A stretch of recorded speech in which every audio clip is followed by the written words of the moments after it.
Hey there. Welcome back to Bedtime Story. I know many of you listen to these videos as you fall asleep, so before you settle in, I'd really love to hear where you're tuning in from. And if these stories have been keeping you company at night, leaving a like and subscribing would mean a lot. Now, let's relax, get cozy, take a slow breath, and begin in this new story. Real February horror stories from the hills of West Virginia. In the midwinter of 1979, a 31-year-old mother named Susan Roop lived in the small community of Shady Spring within the Appalachian foothills. According to reportedly archived notes, Susan was navigating a difficult divorce while managing a local bank position to support her three young children. Despite the stress of her personal life, Susan remained optimistic about her future after recently being awarded full custody and preparing for a property sale.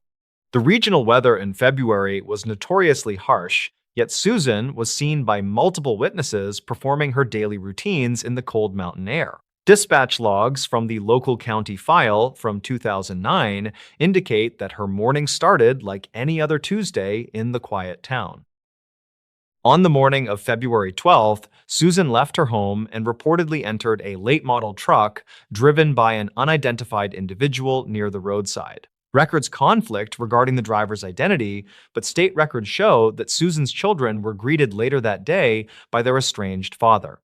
He claimed to the children that their mother had simply abandoned them, though he later revised this statement to investigators during questioning. By the time a missing persons report was filed on February 14th, Susan had not returned to her bank job or her family.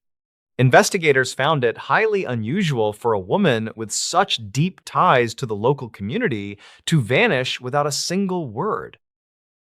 State records show that several letters written by Susan surfaced shortly after her disappearance, expressing a profound fear for her own physical safety. Some locals claimed that her house had burned down mysteriously just months prior to her vanishing, adding to the growing regional unease. Despite massive search efforts through the dense woods and rugged terrain of the West Virginia hills, no physical evidence was ever found. Law enforcement never confirmed any specific suspects, and the case of the young mother remained officially cold for several long decades. To this day, the remains of Susan Roop have never been recovered from the vast and silent Appalachian wilderness. Further south, in the rural region of Greenbrier County, investigators never confirmed the strange events surrounding a 1997 disappearance in the hills. A 40-year-old local mechanic named Ray was reportedly seen walking toward a clearing near the edge of the state forest during a blizzard. County files from 2009 suggest that Ray was an experienced woodsman who knew the dangers of the February cold. He had told neighbors he was looking for a stray calf, but archived notes indicate no livestock were missing from the farm. His tracks simply stopped at the base of a limestone cliff, leaving search parties with no direction to follow in the snow. Investigators noted that Ray's personal belongings were still inside his unlocked cabin, including his heavy winter coat and his loaded hunting rifle. Some locals claimed to hear rhythmic metallic tapping coming from the woods for several nights following his sudden and unexplained disappearance. State records show that a search team found a single boot 5 miles away, but forensic analysis never confirmed it belonged to him. The case remains a source of conflict among researchers who believe the rugged terrain hides more than just natural hazards. Local legends often fill the gaps where official reports fail, but the factual evidence remains chillingly thin for those left behind. Within the same mountainous region, a third case from 1984 involves a young surveyor named David working near the New River. Reportedly, David was tasked with mapping a remote section of the hills before the heavy February ice made the steep slopes impassable. Dispatch logs from that period record a final radio transmission where David sounded calm but mentioned finding an unmarked concrete cellar. When he failed to return to the base camp by nightfall, a rescue team was dispatched to his last known coordinates. They found his surveying equipment neatly stacked on a flat rock, but David was nowhere to be found in the area. Archived notes from the sheriff's office mention that the concrete cellar David described was never located by any of the subsequent search teams. Investigators never confirmed if David had encountered someone in the woods or if he had simply become disoriented in the shifting mountain fog. Records conflict on whether he had any reason to leave his life behind, as he was engaged to be married. Some locals claimed that the area was historically avoided due to unstable ground, yet no sinkholes were discovered during the intensive search. His disappearance remains one of the many unsolved mysteries that haunt the cold winter history of the West Virginia Highlands. In February of 2011, a 35-year-old wildlife photographer named Sarah ventured into the Monongahela National Forest for a winter project. State records show that she was a seasoned hiker with professional-grade GPS equipment and enough supplies for a 3-day excursion. Reportedly, she checked in with a park ranger on the morning of February 3rd, stating her intention to photograph the frozen waterfalls.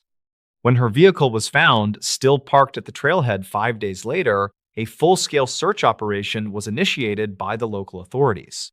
Investigators never confirmed any signs of a struggle or foul play near her abandoned SUV, which was covered in thick snow. The county files from 2009 through 2020 detail the exhaustive efforts to locate any trace of Sarah's presence in the forest. Searchers reportedly found her camera tripod standing perfectly level in the middle of a frozen creek bed several miles from the trail. Archived notes describe the camera itself as missing from the mount, though the storage bag was found tucked inside a nearby hollow log. Some locals claim to see unusual lights in that specific sector of the woods during the week of her disappearance, but officials dismiss these reports.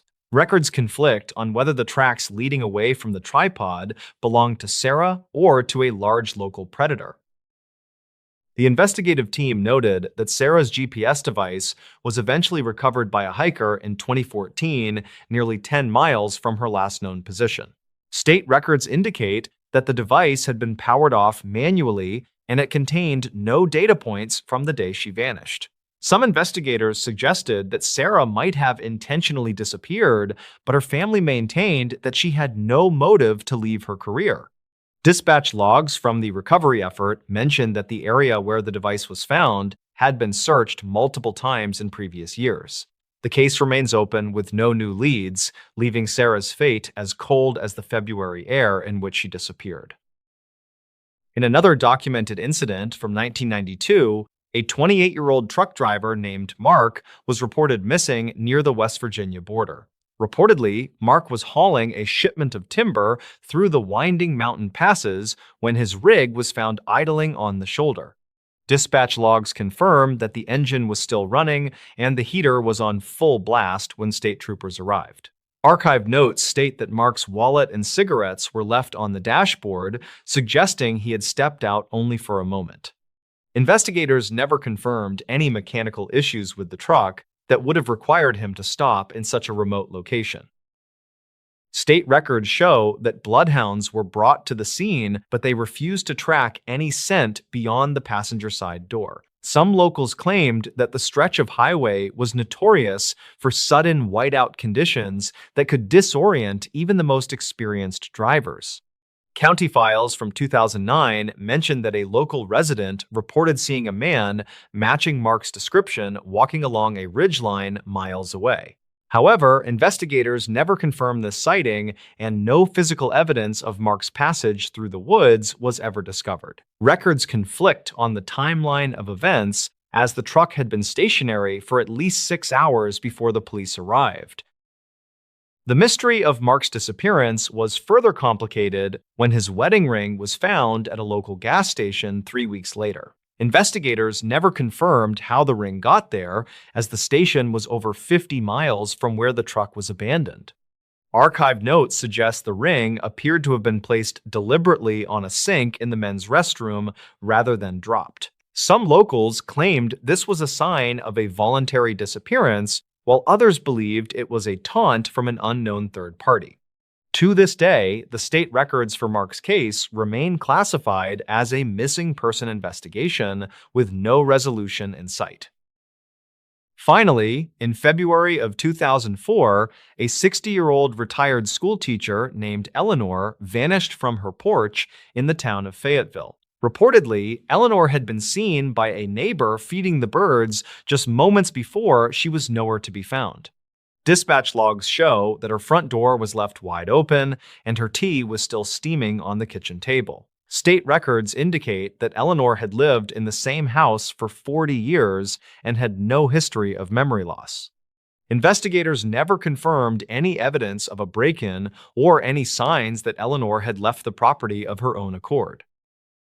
Archived notes from the local sheriff mentioned that a series of strange phone calls had been placed to Eleanor's residence in the weeks prior. Some locals claimed these calls consisted only of heavy breathing and the sound of wind, though the records conflict on this detail.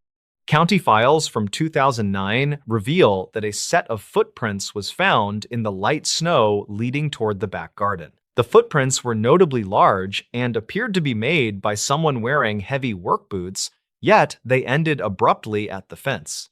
Eleanor was never seen again, and the quiet hills of West Virginia kept yet another secret from the cold winter of 2004. In this new story, true horror stories from February Road trips into Appalachia. The early morning mist clung to the jagged peaks of the Monongahela National Forest as Elias Thorne steered his sedan through the winding mountain passes. 2026 brought an unusually harsh winter to West Virginia, and the 28-year-old freelance photographer sought to document the frozen landscapes. He carried only a heavy parka and a high-end digital camera while aiming for the secluded ridges near the Randolph County line. The heater hummed against the biting chill of the February air as the asphalt gave way to a narrow gravel path. Thick pine trees crowded the shoulders of the road and limited his visibility to a few dozen feet in the gray light. Every mile deeper into the wilderness felt like a step further away from the safety of the modern world. State records from 2026 indicate that Thorne was reported missing by his sister 3 days after he failed to return. Local dispatch logs show that his vehicle was discovered abandoned on a Forest Service road with the driver's side door left wide open. Investigators found his camera on the passenger seat, but the memory card had been removed and was nowhere to be found. There were no signs of a struggle or any footprints in the thin layer of crusty snow surrounding the vehicle. Some locals claimed they heard a rhythmic metallic tapping coming from the woods that evening, but authorities never confirmed these reports. The silence of the Appalachian wilderness remained the only witness to the sudden disappearance of the young man from the roadside. County files from 2009 detail a similar occurrence involving a couple traveling through the same region during a winter storm. Sarah and Mark Miller were driving toward a remote cabin rental when their GPS reportedly began cycling through various conflicting sets of coordinates. The 30-year-old engineers were well prepared for the cold, but archived notes suggest they became disoriented near the Blackwater Falls. Search teams later located their SUV parked perfectly straight in the middle of a bridge with the engine still idling. All of their personal belongings, including wallets and cell phones, were neatly stacked on the dashboard in a precise vertical pile. Recovery efforts were hampered by the shifting terrain and the fact that various state records conflict regarding the exact find. A park ranger documented a series of archived notes regarding strange acoustic anomalies reported by hikers in the West Virginia highlands. These reports often describe the sound of a human voice mimicking the exact tone and cadence of a distress call. Investigators noted that these sounds were frequently heard near deep limestone caves where the acoustics can create deceptive or confusing auditory reflections. One specific entry from 2024 mentions a group of travelers who stopped their car because they heard a child crying. They followed the sound for several hundred yards into the brush before realizing the source was moving at an impossible speed. No evidence of a child or any other person was found in that sector during the subsequent law enforcement sweep. The mystery of the Appalachian road trips in February persists as more archive notes surface regarding these unexplained and cold cases. Forensic evidence often yields no biological traces or clues that would suggest the involvement of any known predatory mountain wildlife. Public records from the county level consistently show that these incidents occur during periods of high atmospheric pressure and low visibility. Families of the missing often wait for years while state records remain open and the official status of the files stays unresolved. The roads through the mountains stay quiet, and the high ridges of the forest continue to hold their secrets in silence. Travelers are simply advised to stay within their vehicles and keep their communication devices charged while traversing the lonely peaks. Another county file from 2012 recounts the story of a lone trucker named Julian who was delivering supplies to a town. He was 42 years old and had driven the same route through the mountains for over 15 years without any issues. On a Tuesday night in late February, he reported seeing a person standing in the middle of the road wearing a yellow raincoat. The figure did not move as the truck approached, and Julian was forced to slam on his brakes to avoid a collision. When he exited the cab to check on the individual, the road ahead was completely empty for several hundred yards. He reportedly checked his dash camera footage later, but the screen showed only static during the time of the supposed encounter. The archived notes from the local sheriff department describe how Julian refused to drive through that specific mountain pass ever again after that night. He claimed that the yellow raincoat was dry despite the heavy snow that was falling steadily throughout the entire evening.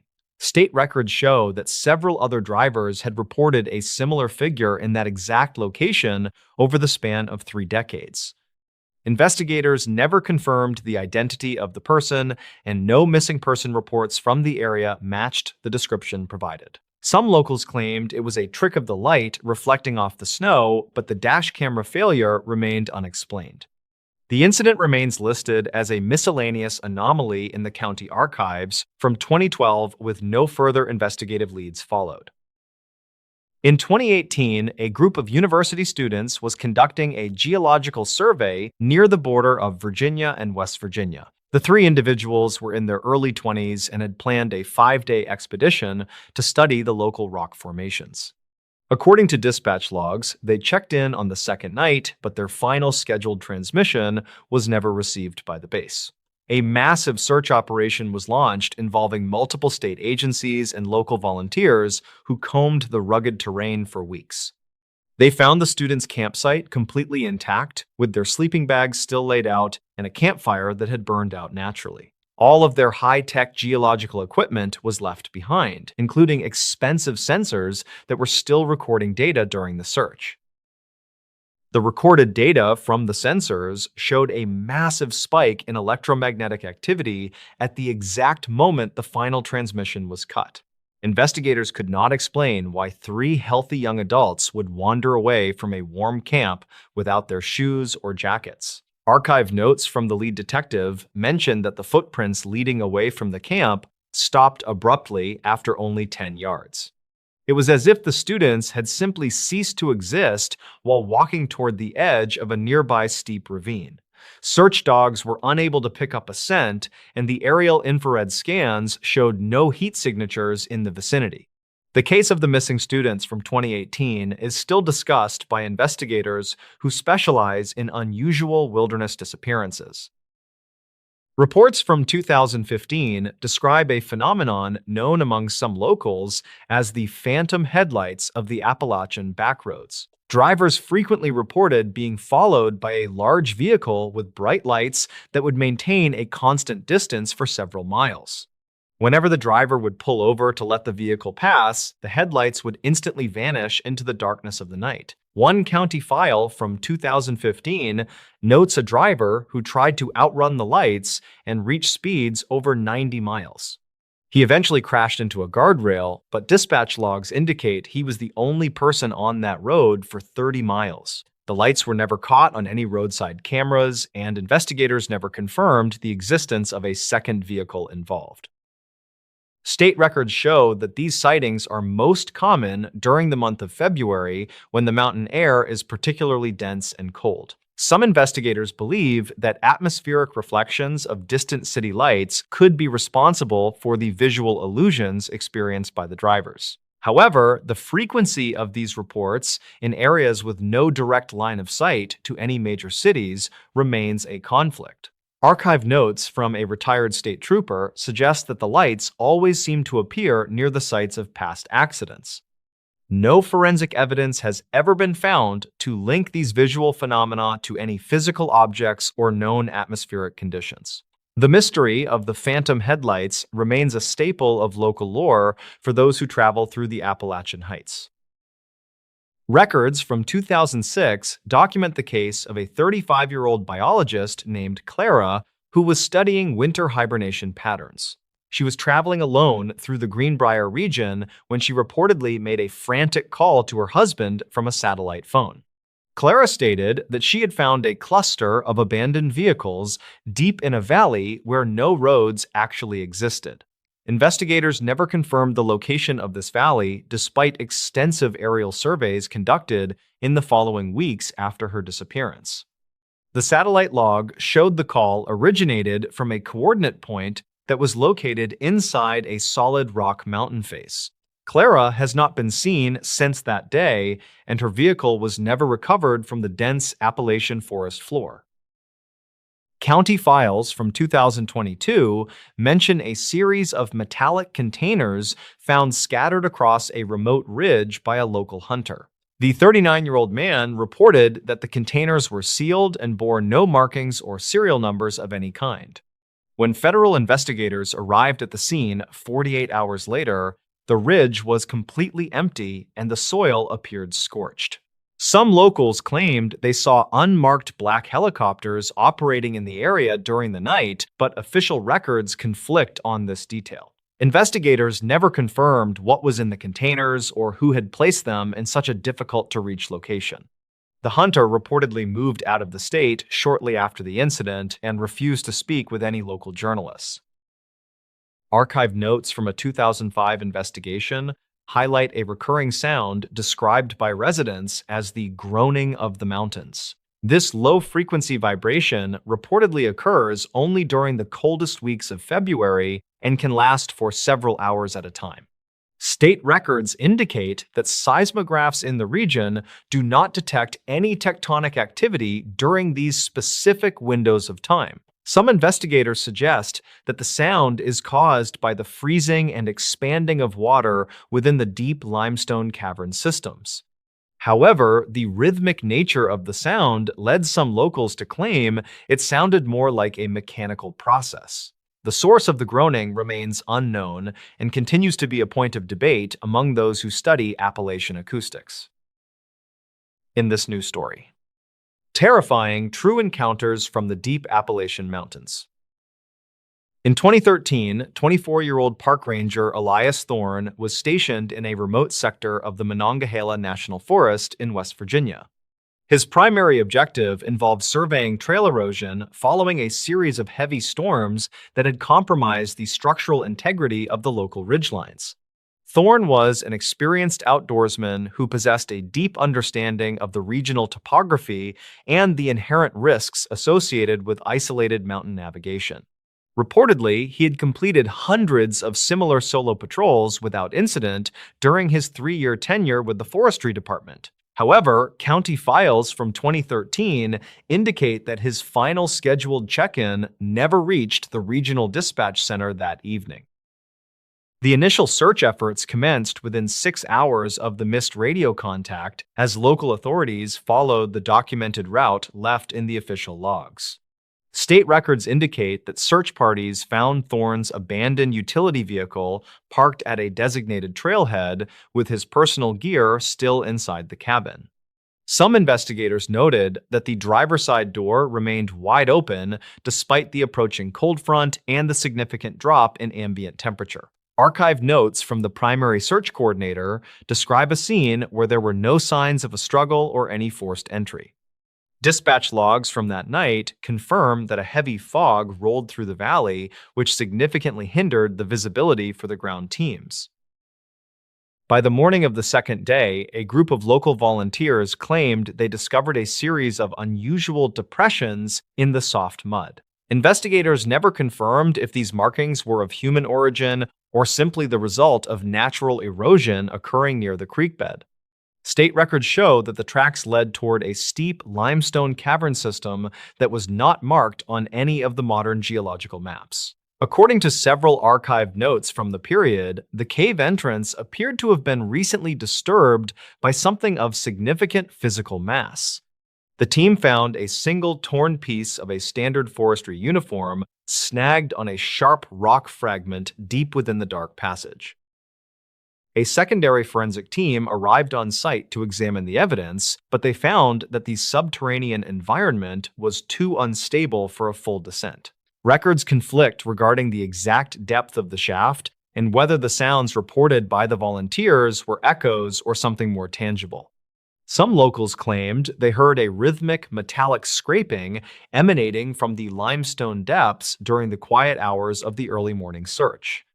County files from 2013 reflect that no animal known to the region would produce a sound matching the descriptions provided by those witnesses. The official investigation eventually stalled due to the lack of physical remains and the increasingly hazardous conditions inside the crumbling cavern system. As the weeks passed into 2014, search teams expanded their radius to include the higher elevation ridges located several miles from the vehicle. Records from the county sheriff department indicate that a second-person 29-year-old surveyor named Sarah Miller also went missing nearby. Miller was reportedly working on a private land assessment project when her equipment was found neatly stacked on a granite boulder.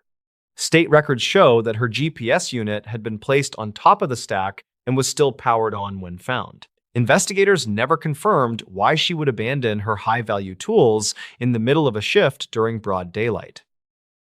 Archive notes from the Miller case file describe a series of inconsistent witness accounts regarding her movements on the day she vanished. Some locals claimed they saw a figure matching her description walking toward the high peaks without any of her necessary safety gear.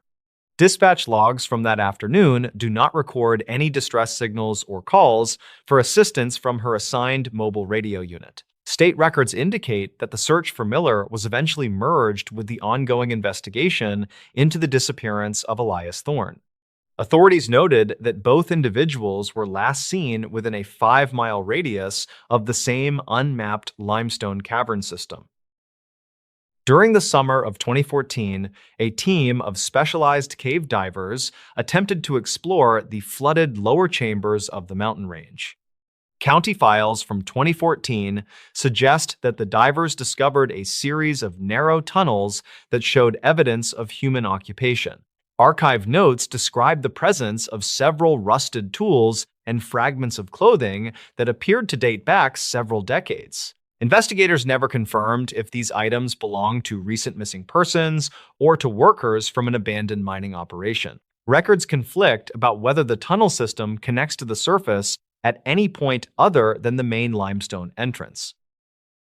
One diver reportedly claimed that he saw a series of deliberate markings etched into the stone walls deep beneath the waterline. These markings appeared to be a set of dates and initials, but the silt levels made it impossible to capture clear images. State records show that the diving operation was terminated early after 2 members of the team experienced unexplained equipment malfunctions. Dispatch logs indicate that both divers reported a sudden and total loss of their primary lighting systems simultaneously while in separate chambers. No technical reason for the double failure was ever identified by the equipment manufacturers during the subsequent forensic review.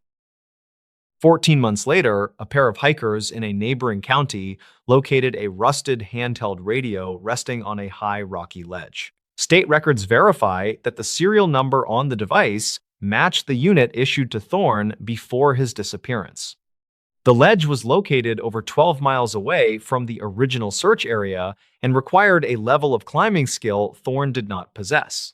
Investigators found that the battery had been removed and the internal components were completely corroded by long-term exposure. There was no explanation for how the device reached such a remote and inaccessible location without the use of specialized gear is less than hash. Zero hash is greater than. Historical data from the county archives mentions a similar series of unexplained disappearances that occurred in the same region in 1976. State records from that era describe a group of 4 experienced backpackers who vanished while navigating the Monongahela forest ridgelines. According to archive notes, the only evidence found was a single tent that had been sliced open from the inside. Investigators never confirmed if the cuts were made by a tool or by the jagged rocks surrounding the campsite. Some locals claimed that the hikers had wandered into an area known for magnetic anomalies that interfere with compass readings. Dispatch logs from 1976 indicate that search teams were forced to retreat due to a sudden and uncharacteristic seismic event. State records show that the ground tremors caused significant shifts in the local cave systems, which altered the landscape permanently. Archive notes from the time suggest that several previously known entrances were swallowed by the shifting limestone plates during the event. Investigators never confirmed if the missing backpackers were trapped in the lower chambers when the geological shift occurred.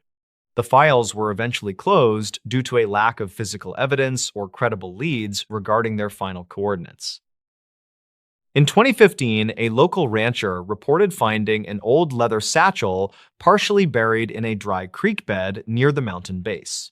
State records indicate that the satchel contained a set of handwritten journals belonging to an unknown individual from 2012. Archive notes from the forensic examination describe the entries as a series of meticulous observations regarding the movement of local wildlife.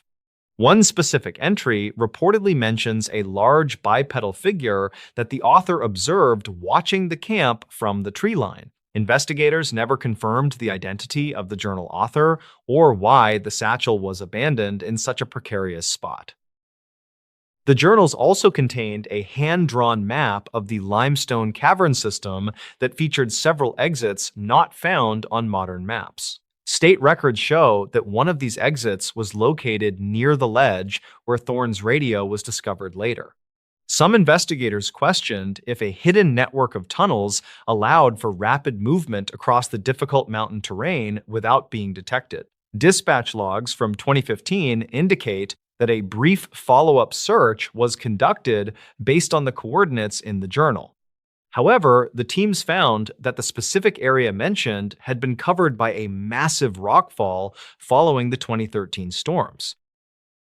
County files from 2016 detail a report of strange light patterns observed by commercial pilots flying over the Monongahela region. State records indicate that the lights appeared as a series of blue pulses originating from the deep mountain valleys. Investigators never confirmed the source of the illumination, although some suggested it was atmospheric phenomena common to high altitudes.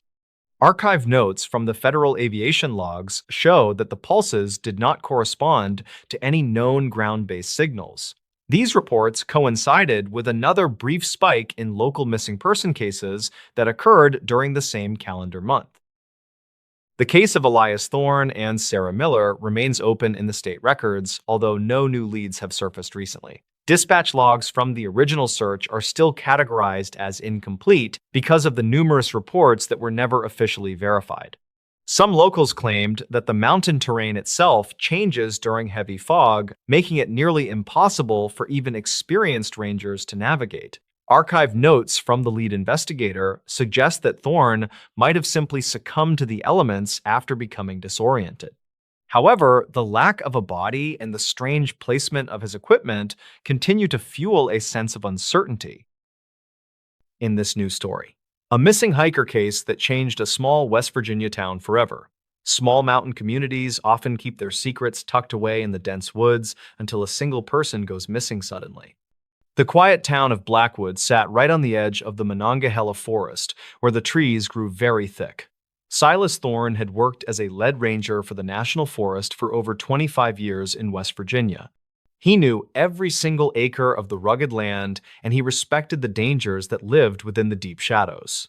The autumn of 1994 brought a sudden cold snap that turned the green leaves into brittle brown shapes.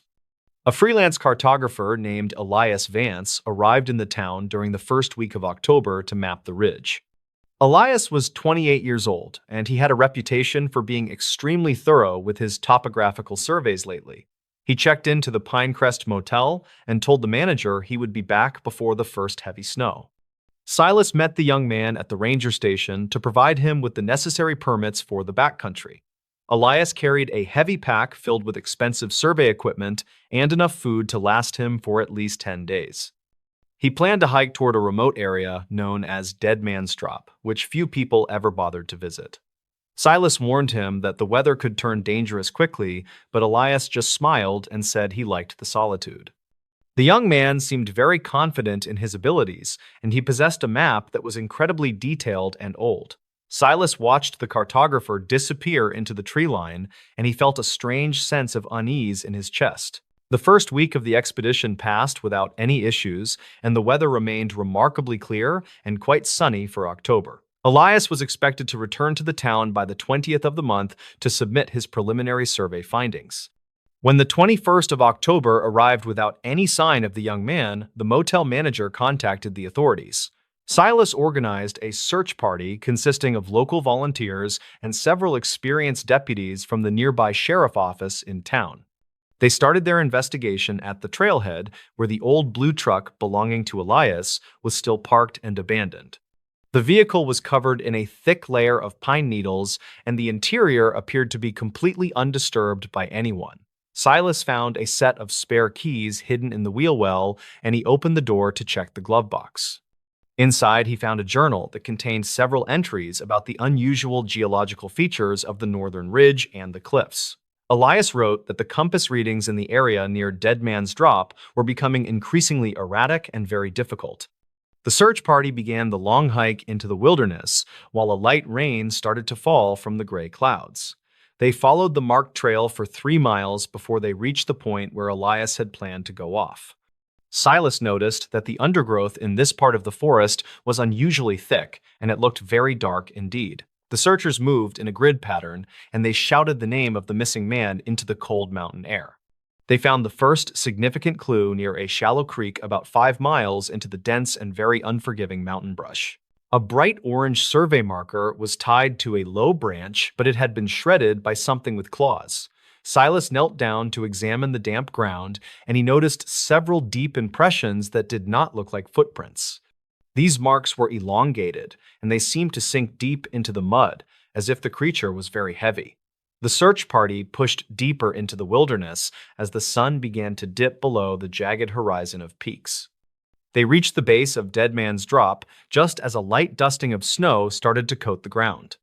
One of the volunteers shouted when he spotted a dark shape huddled beneath a natural rock overhang near the cliff. It was the heavy backpack that belonged to Elias Vance, but the young man was nowhere to be found nearby. Silas approached the pack with caution, and he noticed that the straps had been sliced with a very sharp blade. The contents of the bag were scattered across the frozen ground, and it looked like someone had been searching through. Silas gathered the items, and he found that most of the food was still inside and neatly wrapped in plastic. The most important discovery was a small handheld cassette recorder that Elias used to take notes while he was working. Silas pressed the play button and listened to the voice of the young man as it echoed through the air. The early recordings were standard descriptions of rock formations and elevation changes that sounded very professional and quite calm indeed. However, the tone of the voice changed significantly on the final entry, which was dated October the 14th of that year. Elias sounded breathless, and he whispered into the microphone about a cabin that was not supposed to be on maps. He described a structure made of gray stones that seemed to blend perfectly into the side of the steep mountain. According to the recording, the cabin had no windows, and the heavy wooden door was sealed shut with iron bolts. Elias said he heard a rhythmic tapping coming from inside the stone walls that sounded like a person using hammers. He decided to wait nearby to see if anyone would come out of the strange building before the sun set. The recording ended abruptly, with a loud metallic clatter and the sound of heavy boots running over very dry leaves. The search party spent the next 2 days looking for the stone cabin, but they found absolutely nothing in area. Silas studied the topographical maps and realized that the coordinates Elias mentioned led to a sheer cliff face with no ledge. He returned to the site where they found the backpack and began to clear away the snow with his hands. He discovered a series of narrow grooves carved into the rock that looked like they had been made by fingers. These grooves led toward a hidden crevice in the mountainside that was barely wide enough for a man to enter. Silas squeezed through the opening and found himself in a small, natural cavern that felt surprisingly warm despite the weather. The walls were covered in charcoal drawings of the surrounding forest and detailed maps of the town of Blackwood below. In the center of the cave sat a pile of survey equipment that had been smashed into hundreds of pieces. Silas found a final notebook page tucked into a crack in the stone wall that contained a single sentence. It stated that the mountain was not made of rock, but of something that was still breathing and hungry. The search for Elias Vance was officially called off after a massive blizzard buried the entire ridge under snow. Silas spent his final days as a ranger reviewing the dispatch logs from the night Elias recorded his final message. He discovered that several residents of Blackwood had reported hearing a strange rhythmic tapping coming from the floorboards of homes. These reports were dismissed at the time as settling foundations or the sound of woodpeckers in the nearby forest trees. Silas realized that the tapping Elias heard in the mountains was the same sound that was haunting the town below. He revisited the cavern one last time before he retired, but the entrance had been sealed by a rock slide. The maps that Elias had drawn on the cave walls suggested that the mountain was slowly expanding toward the town. Silas noticed that the distances between the trees near the trailhead were slightly different than they were 10 years ago. It seemed as though the earth itself was stretching and moving in a way that defied all known laws of. The disappearance of the young cartographer remained a cold case, and the files were eventually moved to a dusty basement. The town of Blackwood tried to move on from the tragedy, but the residents never quite felt safe in homes. Every year, on the anniversary of the disappearance, the local sheriff noticed an increase in reports of strange tapping sounds.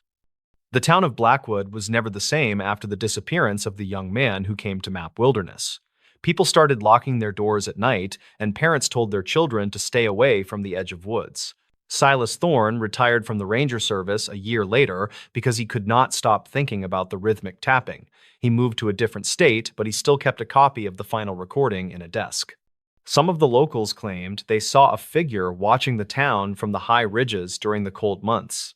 These witnesses described a tall man who carried a survey pole and moved with a strange and very jerky gait. No body was ever recovered, and the stone cabin remained a mystery that the mountain refused to give up. The disappearance of Elias Vance became a local legend that served as a grim reminder of the power of nature. Some things are simply not meant to be mapped or understood by the people who live in the world.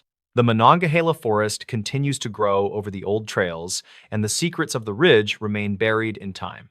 Silas often wondered if Elias was still out there somewhere tapping on the stones of a cabin that lived. He knew that some mysteries are better left alone in the dark corners of the world where the wind. The case remains open in the dusty files of the sheriff's office, but no new evidence has ever been. Every October, the people of Blackwood remember the cartographer who vanished into the Gray Mountain, and they stay inside.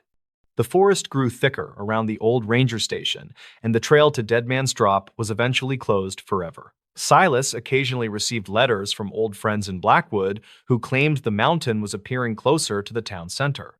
They sent photographs of the horizon that showed the jagged peaks towering over the rooftops in a very threatening way. Silas looked at his old maps, and he realized that the town of Blackwood was no longer where it started.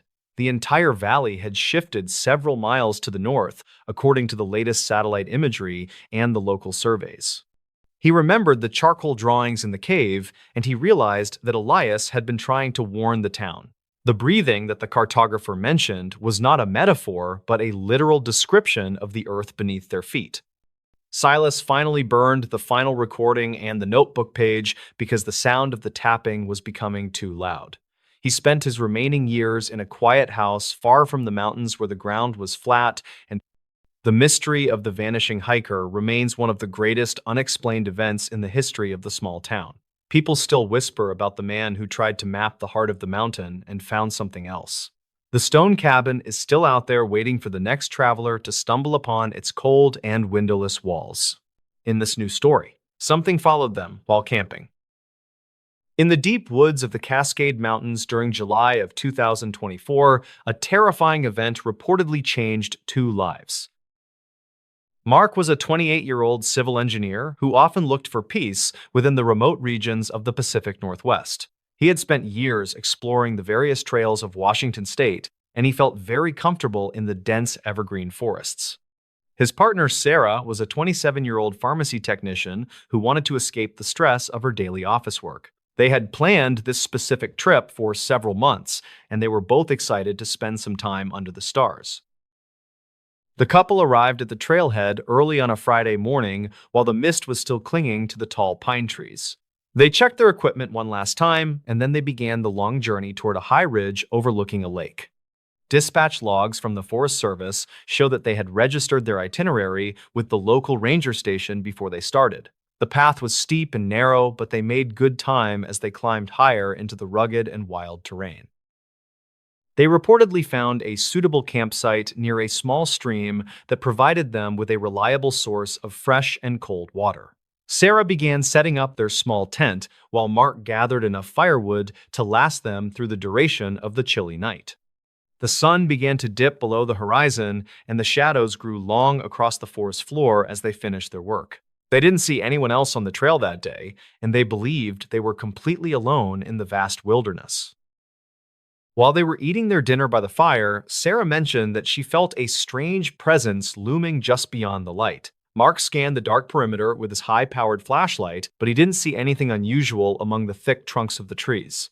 He told her that it was likely just a deer, or perhaps a small bear foraging for food in the nearby brush. They tried to relax, but the oppressive silence of the forest made them feel increasingly uneasy as the night grew much colder. State records later indicated that the couple went to sleep around 11 o'clock, but their rest was interrupted by a rhythmic tapping.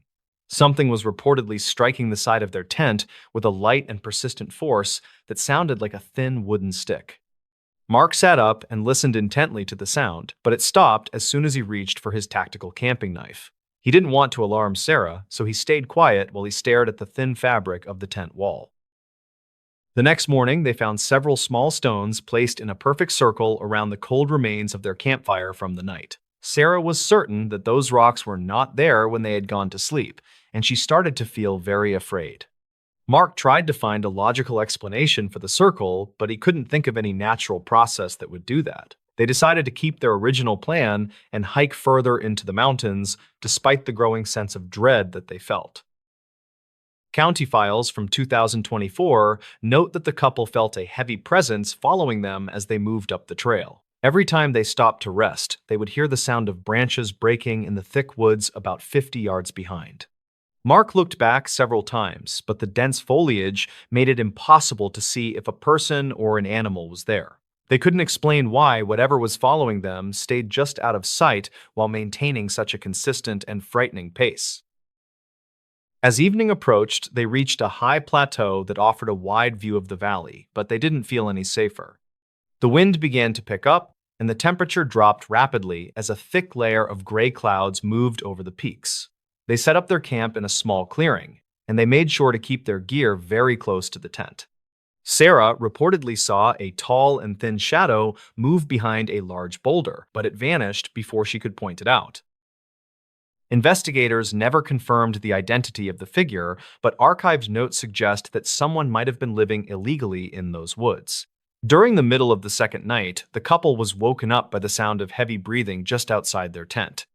Mark didn't hesitate this time, and he shouted loudly to scare away whatever was standing right next to their sleeping heads. He heard something scramble away into the darkness, but the sounds were bipedal, and they definitely did not belong to a bear. The two hikers didn't wait for morning to arrive before they packed their essential items and started the long descent back down. They left their expensive tent and their heavy sleeping bags behind because they were terrified of staying in that location any longer. Every step they took felt like a race against an unseen predator that was watching them from the safety of the shadows. They reportedly reached their car as the first light of dawn began to touch the tops of the highest trees in Washington. A subsequent search by the local authorities found their abandoned gear, but there were no signs of a struggle at the camp. State records show that the case was eventually closed due to a lack of physical evidence or any identifiable suspects in the region. Records conflict regarding the number of similar reports, but some locals claimed that several other hikers had vanished in that specific area. Mark and Sarah never returned to the Gifford-Pinchot National Forest, and they don't plan on going camping ever again in life. Local county files from 2024 describe the physical state of the abandoned items that the search party recovered near the ridge. The tent had been neatly folded, but the poles were missing and the fabric had several small holes that looked like bite marks. Sarah's digital camera was found resting on a flat rock about 20 yards away from the original site of their base camp. The investigators found no images on the memory card, except for a single blurry photo of a dark shape among the trees. A detailed report from the state records suggests that the hikers were lucky to have escaped the wilderness without any physical injuries. The region where they were camping has a long history of unexplained disappearances that date back to the early 1980s. Dispatch logs show that multiple search and rescue missions have been launched in that specific area over the last several decades. Most of those cases ended without any resolution, and the missing people were never seen by their friends or their families. Mark reportedly struggled with night terrors for several months after the incident, and he often woke up feeling like he was being watched. He told his therapist that he could still hear the sound of the heavy breathing right next to his ear every night. Sarah decided to move to a different city because the sight of the nearby mountains caused her to have severe panic attacks. They tried to find answers by talking to other hikers online, but they only found more stories that were equally disturbing. Records conflict about whether the authorities ever interviewed a suspicious man who was seen wandering near the trailhead that same weekend in July. This individual was reportedly wearing a heavy winter coat despite the warm weather, and he did not have any hiking or camping gear. He disappeared before the sheriff's deputies could arrive at the scene to ask him about his presence in the National Forest area. No one knows for sure what was following Mark and Sarah that weekend, but the evidence remains locked in a county file. The trail they followed was known as the High Ridge Loop, which covers over 20 miles of some of the most difficult terrain. Archived notes from the local hiking club mention that several parts of the trail are prone to sudden fog and very low visibility. Mark and Sarah had prepared for these conditions by bringing extra layers of clothing and a reliable GPS device for their navigation needs. They didn't anticipate that the main threat would come from something that was watching them from within the shadows of the trees.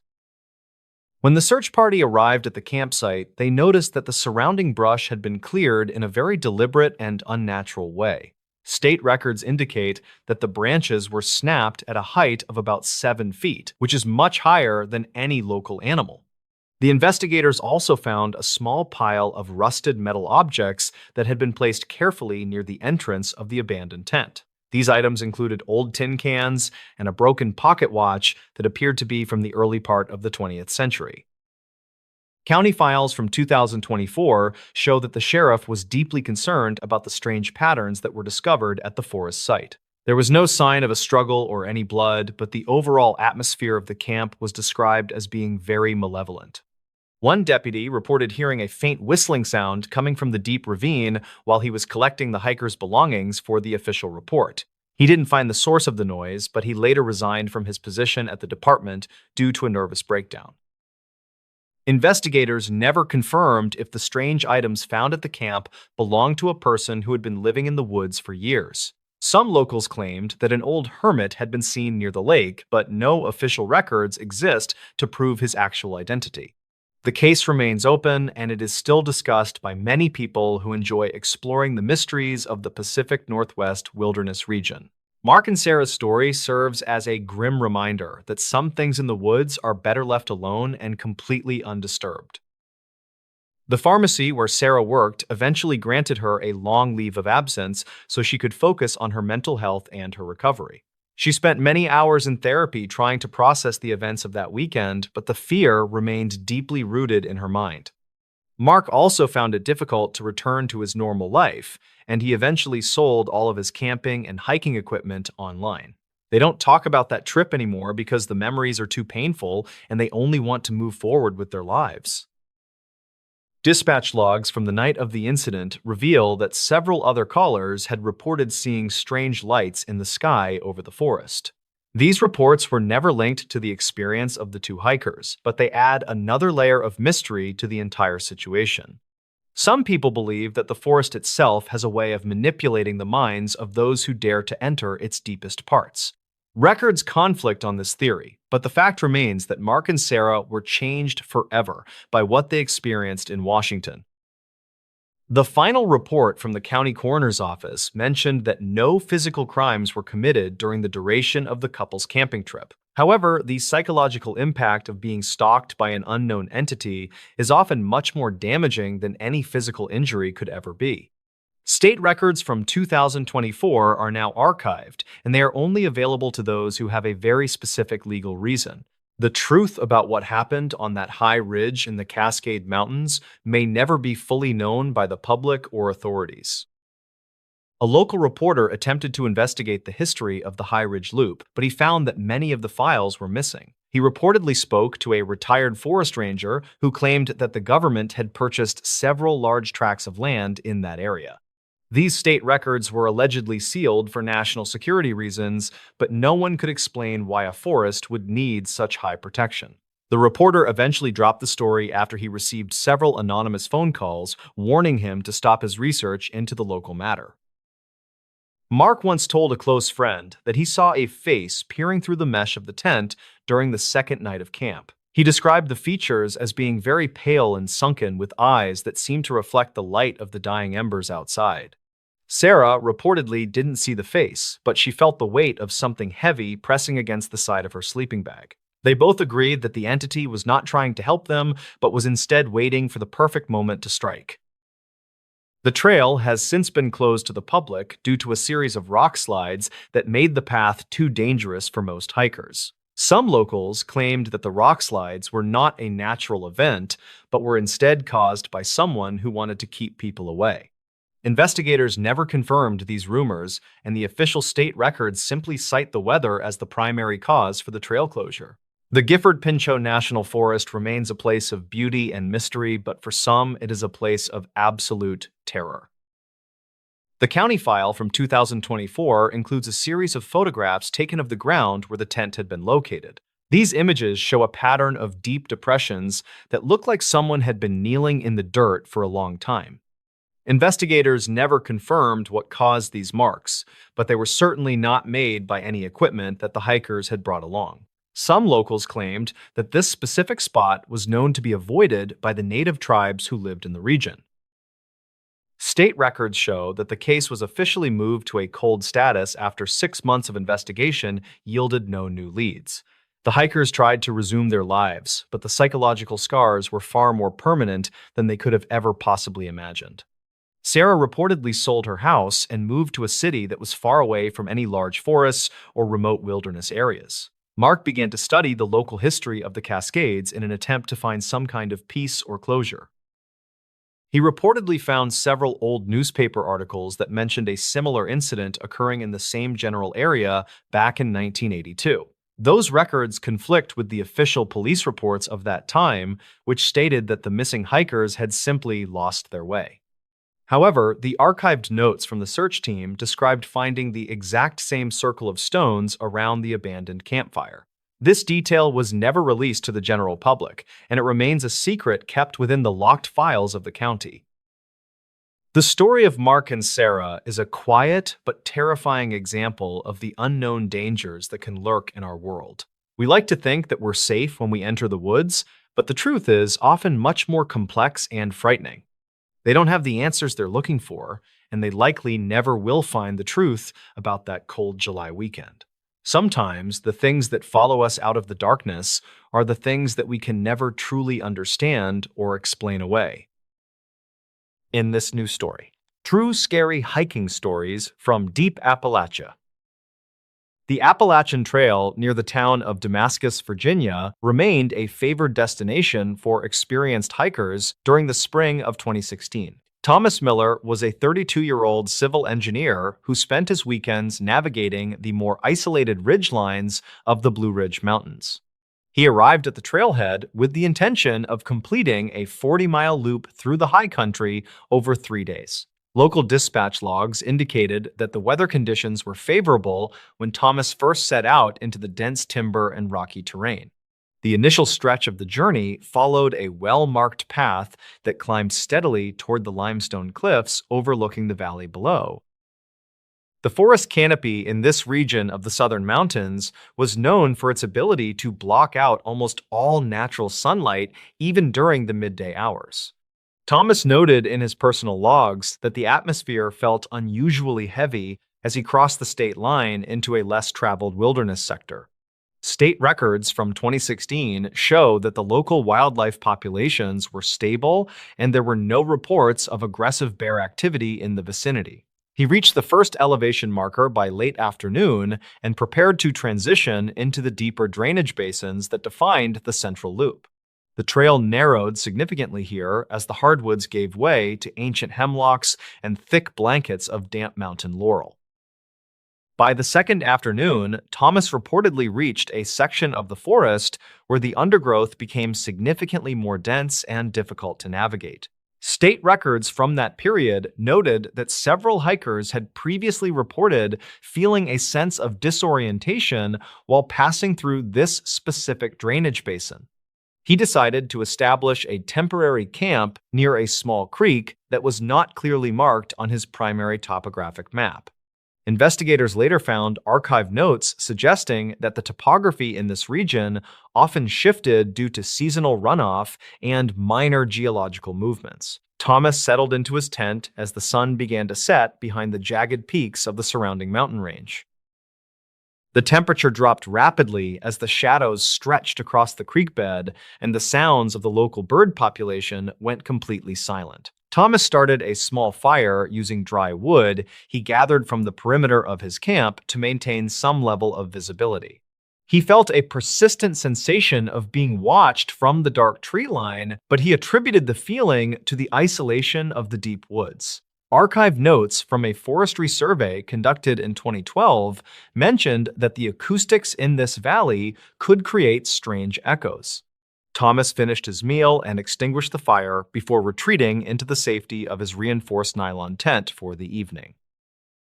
The silence of the high wilderness was interrupted by what Thomas described as rhythmic thudding sounds originating from the heavy brush nearby. He remained inside his sleeping bag while observing the thin fabric of the tent for any signs of external movement or shadows. County files from 2016 contain a brief statement from a witness who claimed to hear unusual vocalizations in that general area. These accounts were never confirmed by local authorities who searched the site for evidence of large predators or unauthorized human encampments. Thomas stayed awake for several hours while the sounds continued to move in a slow circle around his immediate campsite. At approximately 2 in the morning, the rhythmic thudding stopped and was replaced by the sound of heavy objects being dragged across the rocky soil. Thomas reached for his flashlight, but he hesitated to turn it on because he did not want to reveal his exact position. The dragging sound moved toward the creek and then circled back toward the rear of the tent where his food bag hung. Dispatch logs from that night showed no other hikers were registered in that specific 5-mile radius of the wilderness area. The unknown entity seemed to move with a calculated precision that did not match the typical scavenging patterns of a black bear. Thomas gripped his small folding knife while listening to the sound of heavy breathing just a few feet from his head.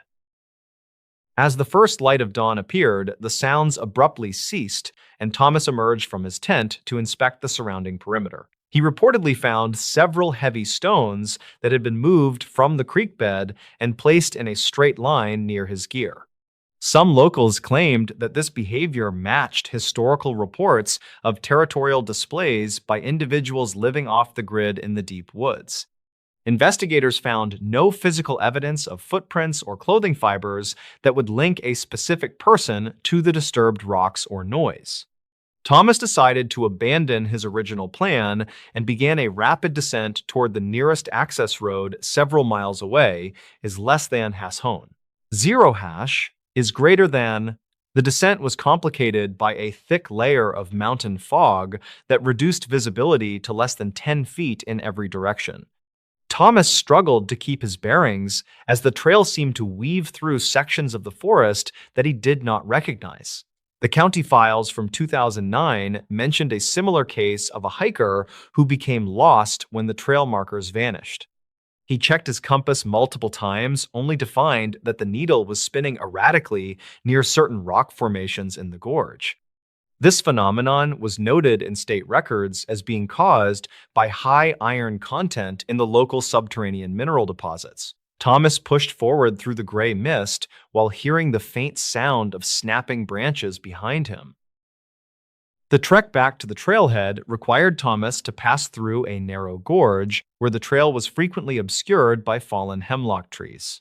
He noticed that the trail markers appeared to have been scraped away from the bark of the trees with a sharp instrument.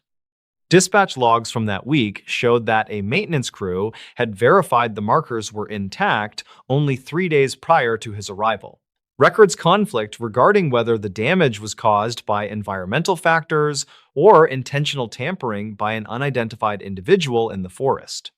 Thomas reached his vehicle in the late afternoon and immediately contacted the local ranger station to report the anomalies. Search teams later surveyed the gorge, but they could not find any tools or evidence of a person residing in that sector. The official report remains open because state records cannot explain the rapid removal of the trail markers over such a large distance. Thomas never returned to that specific region of Appalachia, and he chose to hike in more populated state parks in the years following. The events of 2016 are still discussed by some hikers who frequent the Damascus area, but the facts remain largely inconclusive. Investigators never confirmed the source of the rhythmic sounds or the purpose of the stones moved during the night.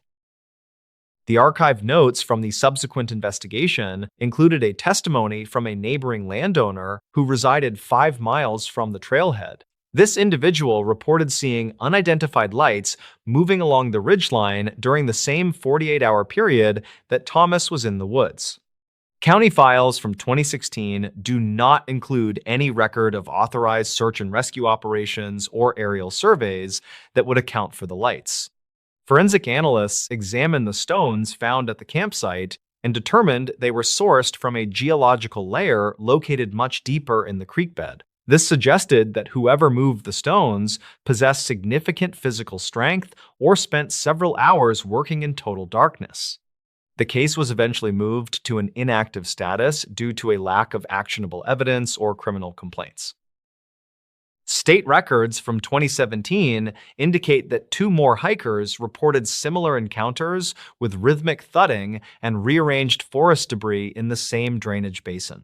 Neither of these individuals were able to provide a visual description of the entity or person responsible for the disturbances. Local law enforcement increased patrols near the Damascus access points for several months, but no unauthorized residents were ever located. Dispatch logs from that period show a series of noise complaints that were dismissed as wind whistling through the limestone caverns. The archive notes conclude that while the experiences were consistent, they lacked the physical proof required for a formal intervention.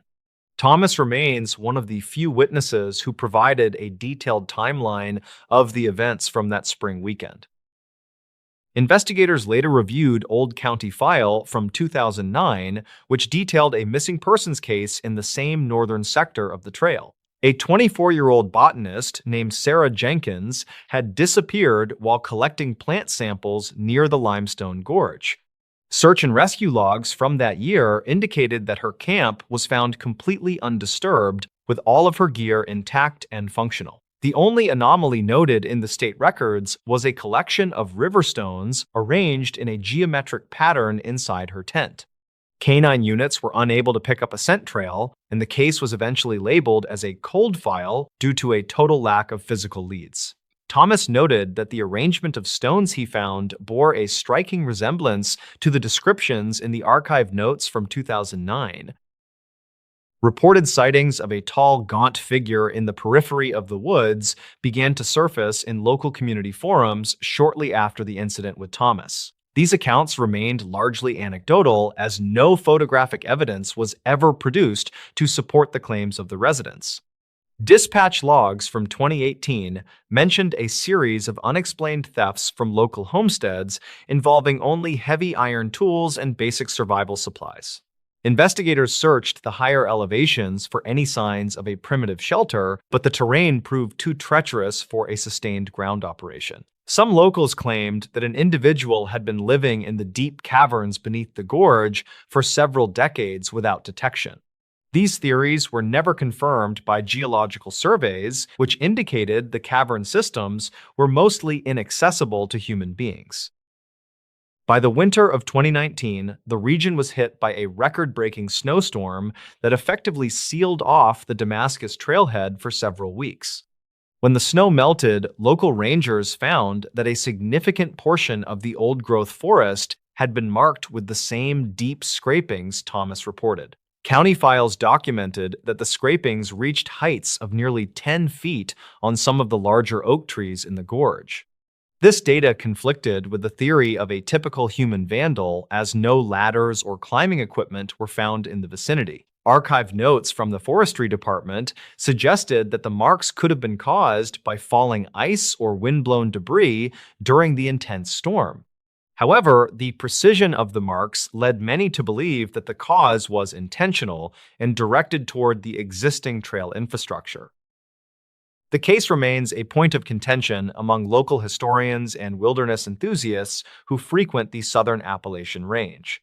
State records continue to list the area as a high caution zone for solo hikers due to the persistent history of unexplained mechanical failures and navigational errors.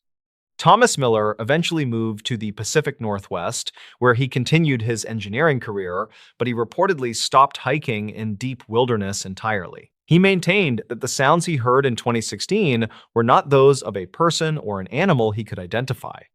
The mystery of the Damascus Gorge continues to produce occasional reports of rhythmic thudding and rearranged stones to this day. Investigators never confirmed a suspect, and the woods remain as silent and observational as they were during that spring weekend in 2016.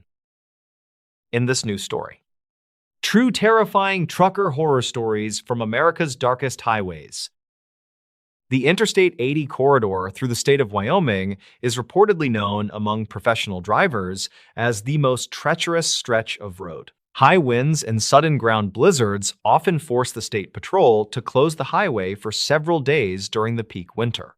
A 54-year-old driver named Frank was hauling a heavy load of timber toward the coast in 1998. He was an experienced veteran of the road who had spent 30 years navigating the steep mountain passes of the western United States.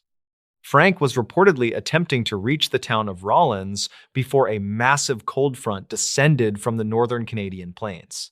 The archive notes from the highway department indicate that the visibility was less than 10 feet when Frank reached the summit pass. The dispatch logs from 1998 show that Frank contacted his home base to report a strange vehicle following his trailer. He noted that a large commercial truck was maintaining a distance of only 5 feet while traveling at nearly 60 miles per hour. This behavior is documented in state records as extremely dangerous given the icy conditions and the lack of visibility on the road. Frank reportedly slowed down to allow the other driver to pass, but the trailing vehicle mirrored his every move on the asphalt. Investigators never confirmed the identity of the other truck because it had no visible markings or license plates on the front bumper. The county file from that year mentions that Frank felt a series of light impacts against the rear of his load is less than has hone. Zero hash is greater than. Some locals claimed that a rogue driver had been harassing long-haul truckers in that region for several weeks during the late 90s. Frank reportedly pulled into a rest area near the town of Laramie to inspect the back of his timber trailer for damage. He found a set of heavy iron chains wrapped around his rear axle that did not belong to his own equipment records. The archived notes from the state police described the chains as being cold to the touch and covered in a dark residue. Records conflict regarding whether the mysterious truck ever entered the rest area behind Frank or vanished into the swirling white snow. He did not see any tire tracks leading away from his parking spot when he returned to his cab that night. A 42-year-old independent driver named Sarah was transporting refrigerated medical supplies through the Mojave Desert in 2004. She was traveling along the historic Route 66 near the town of Amboy, where the landscape is mostly volcanic rock and sand. Her goal was to deliver the sensitive cargo to a hospital in Arizona before the sunrise could compromise the internal temperature. Sarah reportedly noticed a series of reflective objects scattered across the pavement several miles ahead of her position on the desert road.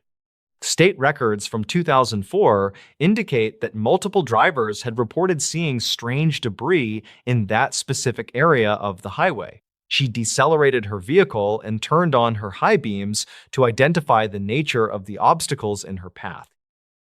The archived notes from the San Bernardino County Sheriff Department described the objects as being dozens of vintage porcelain dolls standing upright. Sarah reportedly counted over 50 dolls that were arranged in a perfect circle in the middle of the eastbound lane of traffic. She did not see any other vehicles or people in the surrounding desert while she sat in her idling truck cab. Dispatch logs show that she called for assistance, but the nearest deputy was over 60 miles away from her current location. Some locals claimed that a group of art students often placed installations in the desert, but this was never officially confirmed.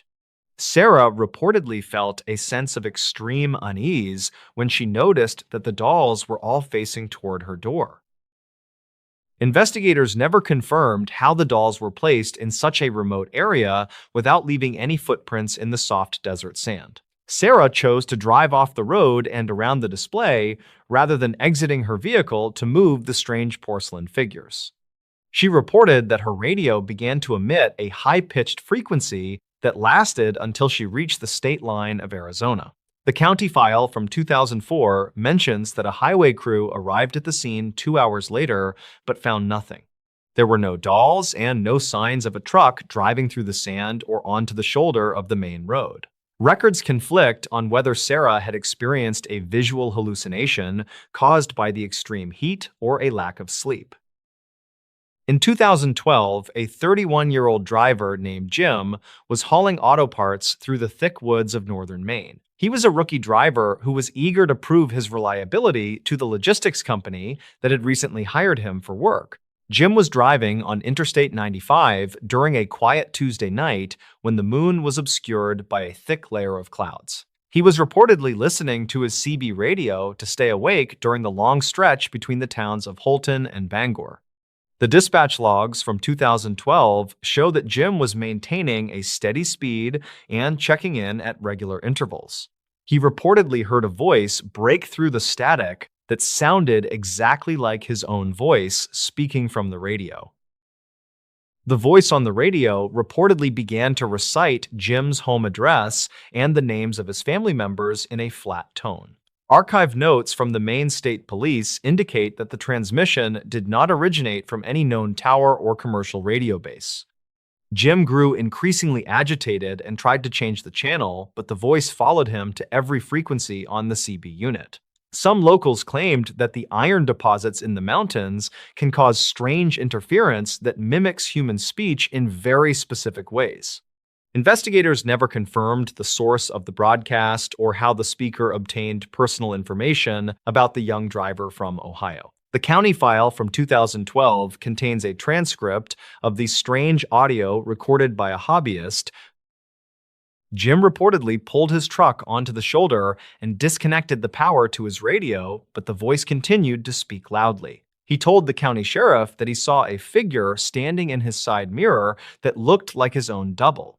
State records conflict on whether any other person was seen on the highway during that time, according to the local traffic cameras. The young driver resigned from his position the following week and refused to drive a commercial vehicle for the rest of life.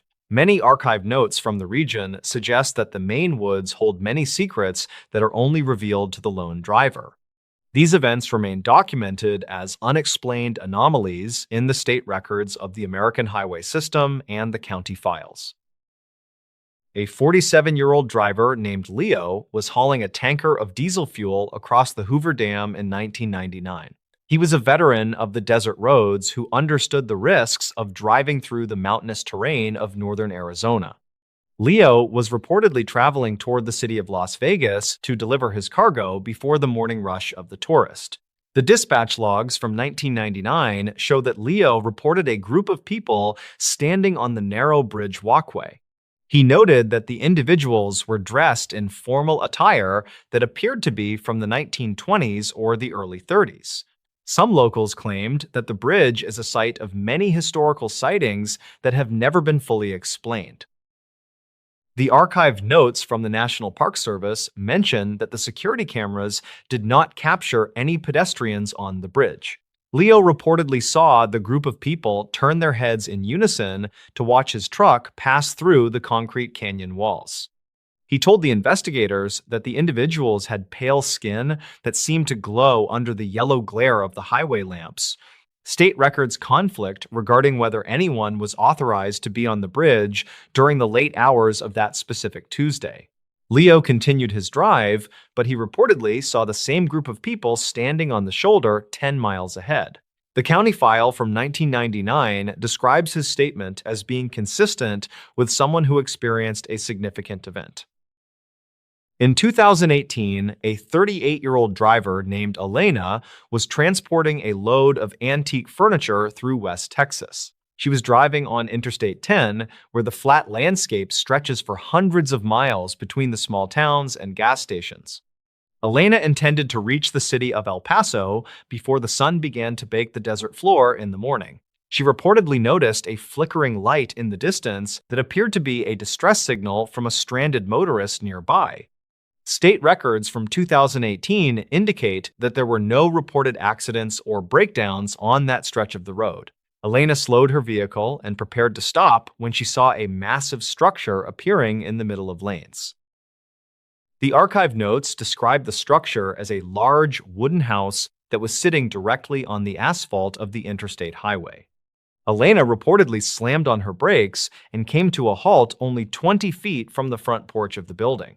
She did not see any trucks or trailers that could have transported a house to such a remote location in Texas.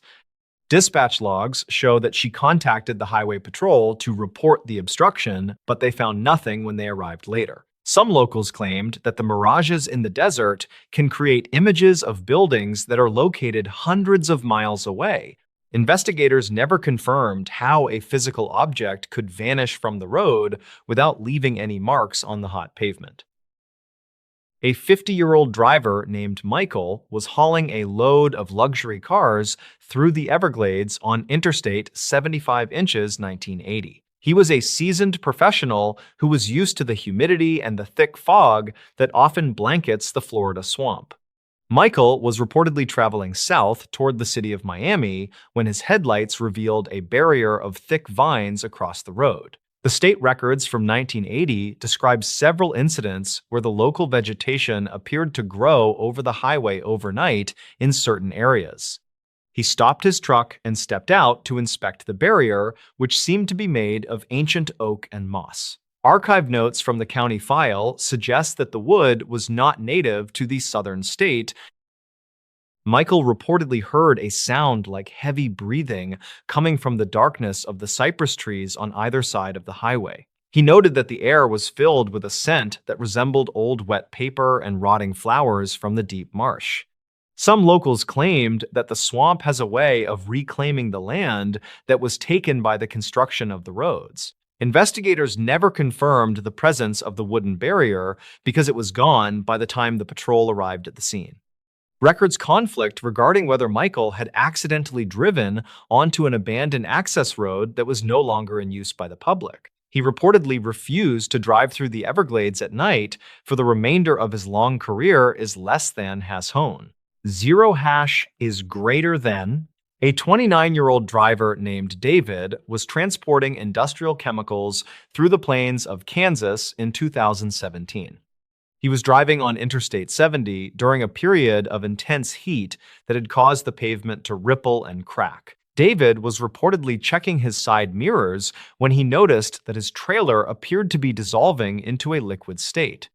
The dispatch logs from 2017 indicate that he called his dispatcher in a state of extreme panic and confusion. He noted that the metal of the tank was dripping onto the road, but the pressure gauges remained perfectly stable. Some locals claimed that the extreme heat in Kansas can cause the eyes to perceive solid objects as melting or shifting. The archived notes from the State Highway Patrol mention that David pulled over and found his trailer was completely intact and dry. He told the officers that he had seen a figure dressed in a hazmat suit standing on top of his moving tank. Investigators never confirmed the presence of any other person on the vehicle during the time that David was driving on the road. State records conflict on whether there were any chemical leaks reported in the county during the month of July that year. David reportedly quit his job and moved to a different state where he no longer had to drive through the open plains. The county file from 2017 remains open as an unexplained case of mass visual distortion on the interstate. A 45-year-old mail hauler named Rebecca was driving through the mountain passes of Oregon in 2006. She was traveling on Interstate 5 during a heavy rainstorm that had caused several small mudslides on the steep highway banks. Rebecca was reportedly approaching a tunnel when she saw a man standing on the roof of the concrete entrance structure. The dispatch logs from 2006 show that she reported a possible jumper to the local emergency services immediately. She noted that the man was wearing a dark suit and holding an umbrella despite the high winds in the pass. Some locals claimed that a former highway engineer had been seen in the area many times after his retirement. The archived notes from the state police indicate that they searched the tunnel roof but found no evidence of a person. Rebecca told the investigators that the man had looked directly into her cab and smiled as she drove into the darkness. Records conflict on whether anyone had been reported missing from the nearby towns during the week of the strange sighting. She reportedly found a small wet business card on her dashboard the next morning that had no name or phone number. Investigators never confirmed how the card could have entered the locked truck while Rebecca was sleeping at the rest stop. The county file from 2006 mentions that several other drivers had seen a similar figure near the tunnel entrance. In 1992, a 34-year-old driver named Stephen was hauling grain through the rural hills of Pennsylvania. He was driving on a secondary road that was known for its sharp turns and lack of lighting during the night. Stephen was reportedly passing an old farmhouse when he saw all of the lights in the building turn off at once. The state records from 1992 indicate that there were no power outages reported in that specific part of the county. He noted that a large black dog began to run alongside his truck and kept pace even at 50 miles per hour. Some locals claimed that a pack of wild dogs had been roaming the hills and preying on local livestock. The archived notes from the sheriff department describe the dog as being much larger than any known breed in the United States. Stephen reportedly felt the truck shudder as if something had jumped onto the roof of the cab while he was moving. He did not stop his vehicle until he reached a well-lit gas station 3 towns away from the farmhouse location. Investigators never confirmed the presence of any animal tracks on the roof of the truck or on the road surface. Records conflict regarding whether the farmhouse was even occupied during the time that Stephen was driving past the property that night. The county file from 1992 remains a popular topic of conversation among the local residents and the drivers. A 52-year-old driver named Gary was hauling a load of steel pipe through the state of Montana in 2010. He was traveling on Highway 2 during a night when the aurora borealis was visible in the clear northern sky above. Gary was reportedly mesmerized by the lights when he noticed that his truck was no longer making any sound on the road. The dispatch logs from 2010 show that his GPS coordinates remained fixed in one position for over 20 minutes. He noted that the steering wheel felt light and the engine temperature dropped to zero while he was still moving forward. Some locals claimed that the magnetic fields in that region can interfere with the operation of heavy machinery and electronics. The archive notes from the State Patrol indicate that Gary was found parked in the middle of a field 5 miles away. He told the investigators that he had simply followed the green lights in the sky until the road vanished beneath him. Records conflict on how the truck could have crossed a deep ditch and a fence without causing any damage to the vehicle. Investigators never confirmed the source of the magnetic interference or the reason for the total silence that Gary had reportedly experienced. The county file from 2010 contains a statement from a mechanic who found no faults with the truck or the engine. Gary reportedly retired from the road and moved to a city where the sky was always hidden by the lights. In this news story, people who went into West Virginia's woods and never came back. Many hikers believe that the deep forests of the Appalachian Range are just quiet places for weekend camping trips today. There are stories in the West Virginia mountains about travelers who walked into the trees and simply vanished forever now. This documented account follows a professional geologist who discovered a remote campsite that should not have existed at all. Gideon Vance was a 46-year-old hydrogeologist who specialized in mapping underground springs in very remote areas. He was known for his calm personality and his ability to survive in the wilderness for several weeks alone. In the spring of 2022, Gideon was hired to survey a valley near the edge of the forest. The local residents warned him about a specific ridge where the compass needles often spun in circles without any reason. Gideon did not believe in local superstitions, and he focused on the scientific data provided by his expensive digital tools. He packed his waterproof gear and hiked deep into a canyon where the cell phone signals were completely non-existent. The equipment in his heavy pack included a laser level and a high-precision digital watch that used satellite signals. He carried enough food for 7 days and a small weatherproof logbook to record his various scientific observations daily. The air in the canyon was heavy and smelled of damp moss and the ancient stone of the rising mountain. On the second morning of his trip, Gideon reached a clearing that was not marked on any of his maps. He found a canvas tent that looked like it belonged in the 1950s, sitting near a cold stone fire. There were no modern items like plastic bottles or synthetic fabrics anywhere near the small and very quiet campsite. He called out to see if anyone was nearby, but the only response was the sound of the wind through. Gideon approached the tent and noticed a cast iron skillet sitting on the rocks with fresh bacon grease inside it. He felt a sudden chill even though the sun was shining brightly over the high ridges of the deep valley. Inside the tent, he found a wooden crate containing supplies and a tattered leather journal with yellowed and fragile pages. The handwriting was neat and described a hiking trip taken by two brothers in the summer of 1954. He noticed that the local wildlife seemed unusually quiet, which was a detail he noted in his small weather logbook. The silence of the forest seemed to press against his ears as he turned the brittle pages of the old book. The final entry was dated June 12th and mentioned a strange humming sound coming from the rocks nearby that morning. Gideon looked at the ground and saw a pair of leather boots that looked brand new despite the vintage style.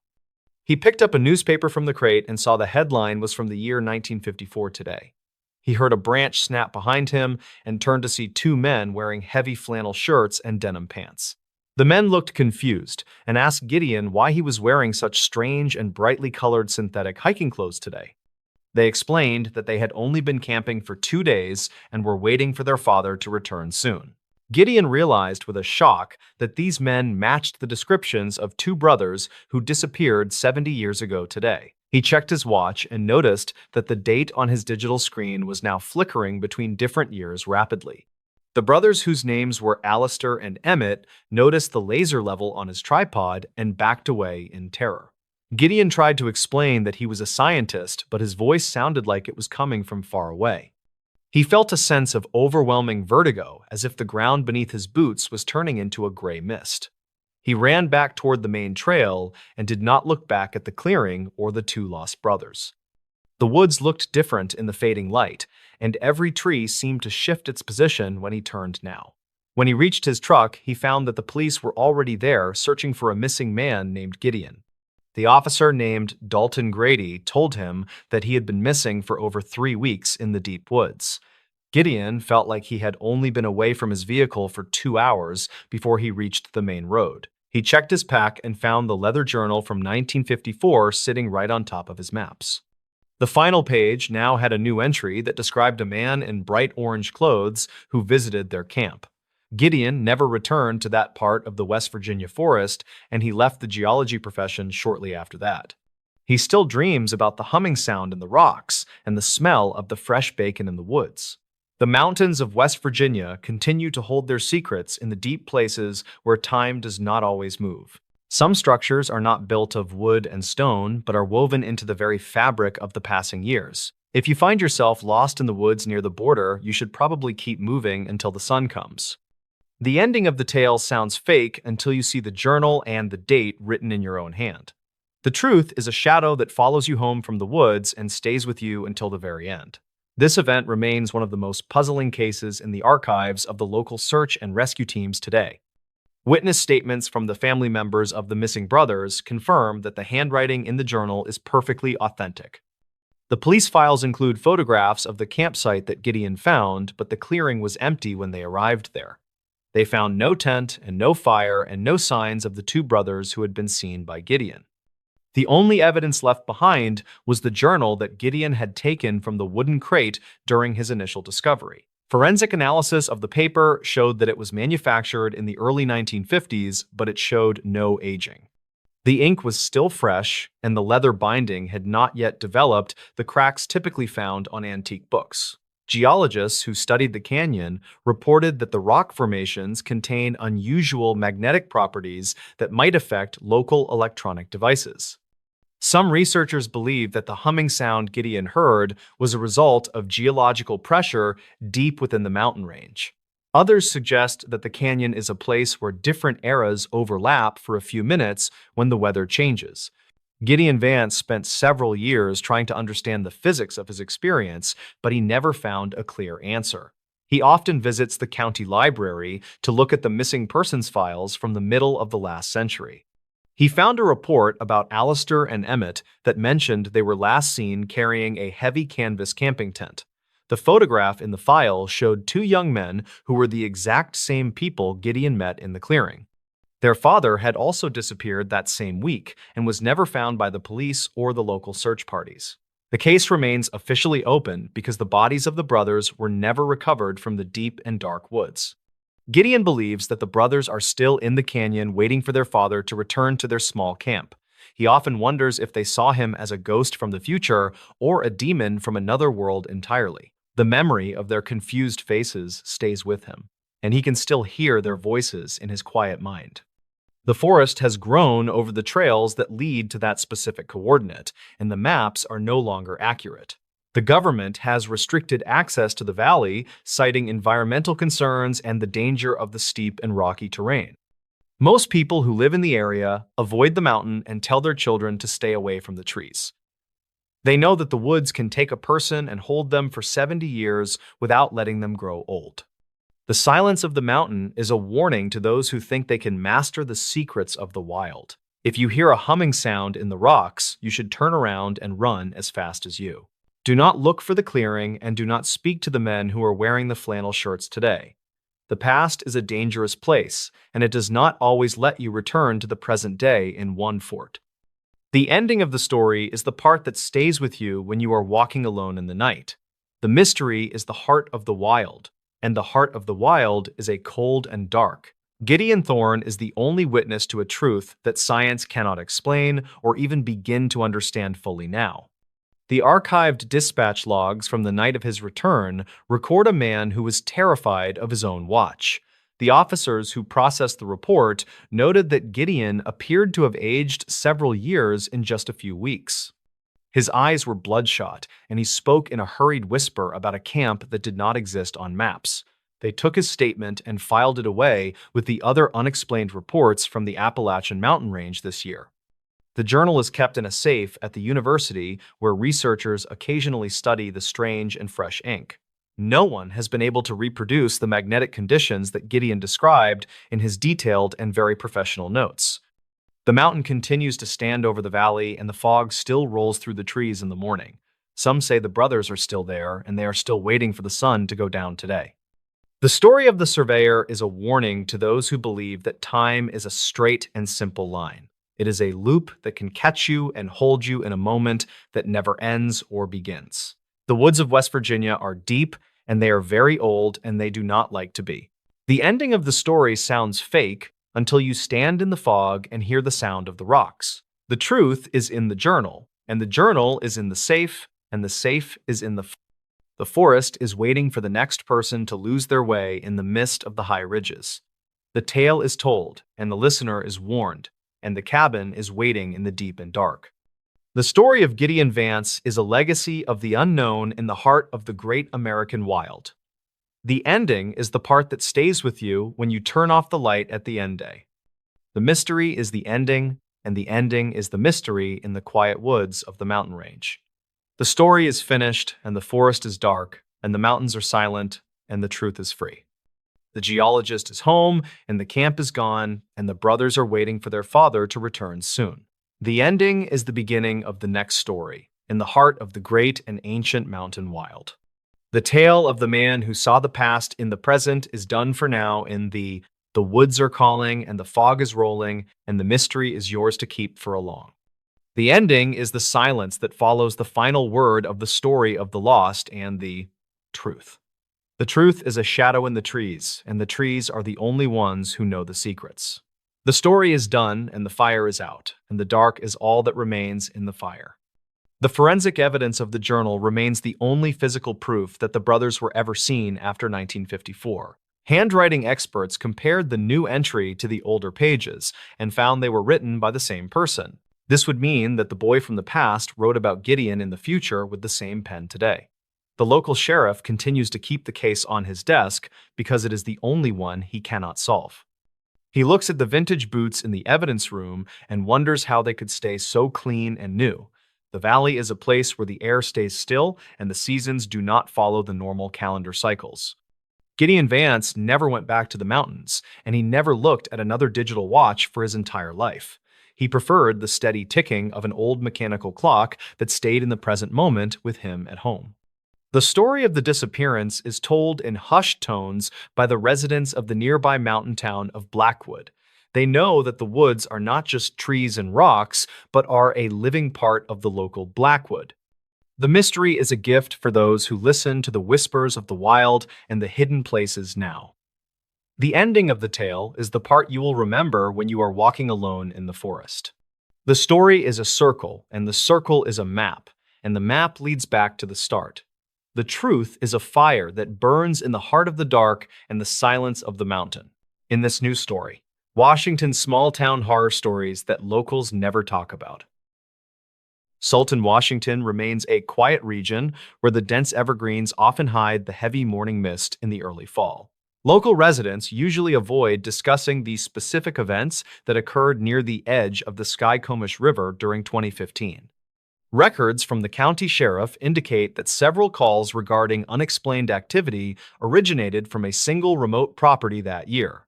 Investigators reportedly found the circumstances surrounding the inhabitants to be highly irregular based on the available dispatch logs from then. The following account details the documented experiences of 3 individuals who encountered something they simply could not easily explain. 32-year-old Mark Miller worked as a local timber surveyor who spent most of his days deep within the woods. He lived in a modest cabin with his younger brother David, who was 24 and worked as a seasonal mechanic. Their friend Sarah joined them during the autumn months to help renovate the aging structure before the harsh winter arrived. The group intended to finish the exterior repairs quickly so they could enjoy the isolation of the Washington wilderness. State records show that Mark had lived in the area for nearly a decade without reporting any significant safety issues. They did not realize that their presence on the property had been noted by someone or something in the brush. The dense forest surrounding the property was comprised of ancient cedar trees that effectively blocked out most of the natural sunlight. Archived notes from a previous land survey conducted in 2010 mention that the soil in this region was unusually soft. Mark discovered several sets of deep indentations in the earth that did not match any known wildlife species in the area. Some locals claimed that the property had a history of trespassing issues involving people who lived off the grid nearby. Investigators never confirmed the identity of these individuals because the dense terrain made tracking nearly impossible for the local authorities. The three friends began to feel a distinct sense of being watched from the dark shadows of the towering trees. Dispatch logs from late September 2015 indicate that Mark called the sheriff to report a series of loud metallic bangs. He stated that the noises seemed to originate from the corrugated metal roof of the tool shed behind the main cabin. David reportedly inspected the area with a high-powered spotlight, but he saw no one standing in the immediate vicinity. A county file from 2009 describes similar reports of vandalism that were never solved by the responding patrol officers. Sarah noted in her personal journal that the atmosphere on the property had changed from peaceful to something quite oppressive. They decided to install several motion-activated lights around the perimeter to ensure their safety during the long and dark nights. State records from October 2015 showed that the local power grid experienced several unexplained surges, specifically in the Sultan area. Sarah reportedly found that all of the heavy kitchen appliances had been moved several inches away from the wooden walls. She told the investigators that she heard the sound of slow breathing coming from the other side of her door. Records conflict regarding whether there were any signs of forced entry found by the officers who arrived later that evening.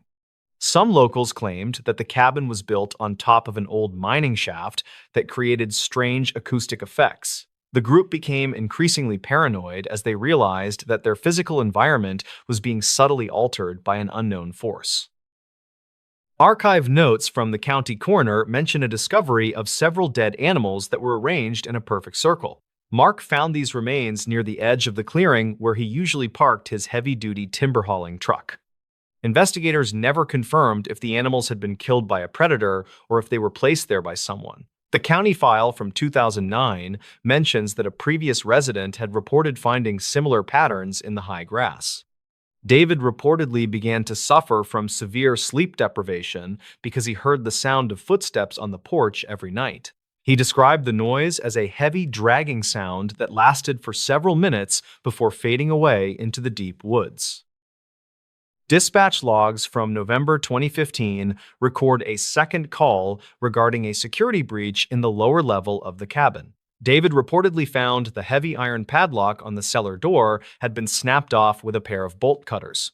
He told the deputy that nothing appeared to be missing from the storage area despite the door being left wide open. State records indicate that the officers found no fingerprints on the metal surface of the lock or the door handle itself.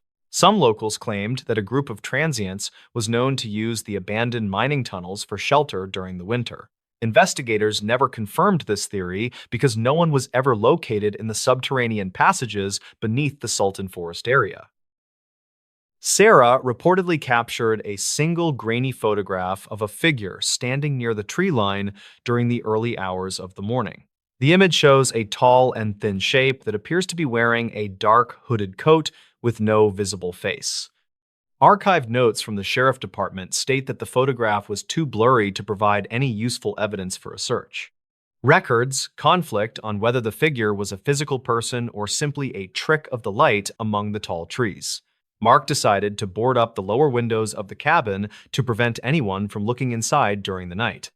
The three friends stopped leaving the house after the sun went down because the feeling of being hunted became too intense. The final entry in the county file from 2015 describes a massive disturbance that occurred on the 3rd of December. Dispatch logs indicate that a neighbor heard the sound of glass breaking, followed by several loud screams coming from the property. When the officers arrived, they found the front door standing open, and the interior of the cabin was in total disarray.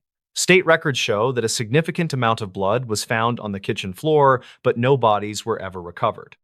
Investigators never confirmed the origin of the biological samples because the DNA profiles did not match any of the residents. Some locals claimed that they saw 3 people walking into the river, but these reports were never verified by the police. A massive search party was organized by the local community members who spent 3 weeks combing through the dense evergreen forest. Volunteers reportedly found a single piece of torn clothing that belonged to Sarah snagged on a thick branch near the river. State records indicate that the search was eventually called off due to the arrival of a severe winter storm that year. The investigators found several items of personal value scattered along a trail that led toward the highest peak in the region. Records conflict regarding whether the items were dropped in a hurry or if they were placed as markers for the police. No trace of Mark or David or Sarah was ever found despite the extensive efforts of the local search and rescue teams. The case remains unsolved in the archive notes of the Washington State Police as a mysterious disappearance with no clear motive. The property in Sultan was eventually sold to a private developer who demolished the cabin and cleared the surrounding forest area. County records from 2021 show that no further incidents have been reported on that specific piece of land since. People who live in the region still avoid the area near the Skycomish River when the heavy morning mist rolls in. They reportedly believe that some secrets are better left buried in the soft soil of the deep and dark Washington woods. The true fate of the 3 residents remains one of the greatest mysteries in the history of the small town. In this news story, something watched our campsite all night in the Appalachian Mountains. The Appalachian Mountains hold a history of strange disappearances that the local park rangers rarely discuss with the general public. Griffin Holloway worked as a professional wildlife photographer who specialized in documenting rare bird species in the remote mountain wilderness. He was 34 years old, and he had spent the last decade traveling through the most isolated mountain ranges. In October of 1998, he decided to travel to a remote section of the Blue Ridge Mountains area. His goal for the trip was to photograph the rare northern goshawk during its peak migration through the hardwood forest. He arrived at the trailhead during a particularly cold afternoon when the wind was beginning to howl through the trees. Griffin packed his professional equipment, including a heavy tripod and a specialized long lens for his high-end film camera. He hiked 4 miles into the backcountry before he decided to set up a small camp near a stream. The area was quiet, and the nearest paved road was a full day of hiking away from his current location. He built a small fire and he cooked a simple meal before the sun began to set behind the peaks. As the light faded, he felt a sudden and very distinct sensation that someone was standing just beyond the forest. He turned his flashlight toward the shadows, but he saw only the twisted branches and the thick blankets of moss. Griffin shrugged off the feeling and he climbed into his sleeping bag to get some rest for the early morning. He woke up at 3 in the morning to the sound of something heavy moving slowly around the outer perimeter. The movement was calculated and deliberate, as if the intruder was trying to avoid making any unnecessary noise on the protection. Griffin reached for his flashlight and he sat perfectly still while his heart hammered against his ribs in the dark. He heard a low and gravelly sound that resembled a person trying to clear their throat from a great distance. The photographer slowly unzipped the tent flap and he peered out into the misty clearing where the fire had died. He saw a pair of pale eyes reflecting the moonlight from behind a large oak tree about 20 feet away. The eyes remained perfectly stationary, and they did not blink even when he shone his bright flashlight directly at them. Griffin felt a surge of adrenaline, and he shouted a warning into the darkness to see if anyone would respond. There was no reply from the woods, and the eyes eventually vanished into the thick undergrowth without making a sound. He did not sleep for the rest of the night, and he kept his knife close to his hand until, when the sun finally rose, he began to inspect the area around his tent for any signs of the visitor. He found a set of tracks that looked like bare human feet, but the toes were unusually long and thin. Griffin decided to conduct a formal investigation by setting up a series of motion-activated cameras around the campsite area. He spent the entire afternoon carefully hiding the lenses behind piles of brush and inside the hollow trunks of trees. He used a specialized high-speed film that was designed to capture clear images in very low light conditions indeed. While he was working, he found a discarded leather glove that did not belong to him near the creek bed. The glove was extremely old, and the leather had been stitched together with a material that looked like dried vine. He placed the glove in a plastic bag and he made a note of the exact location in his journal. That evening, he did not light a fire because he wanted to remain as inconspicuous as possible in the. He sat in his tent with a pair of night vision goggles and he watched the tree line for movement.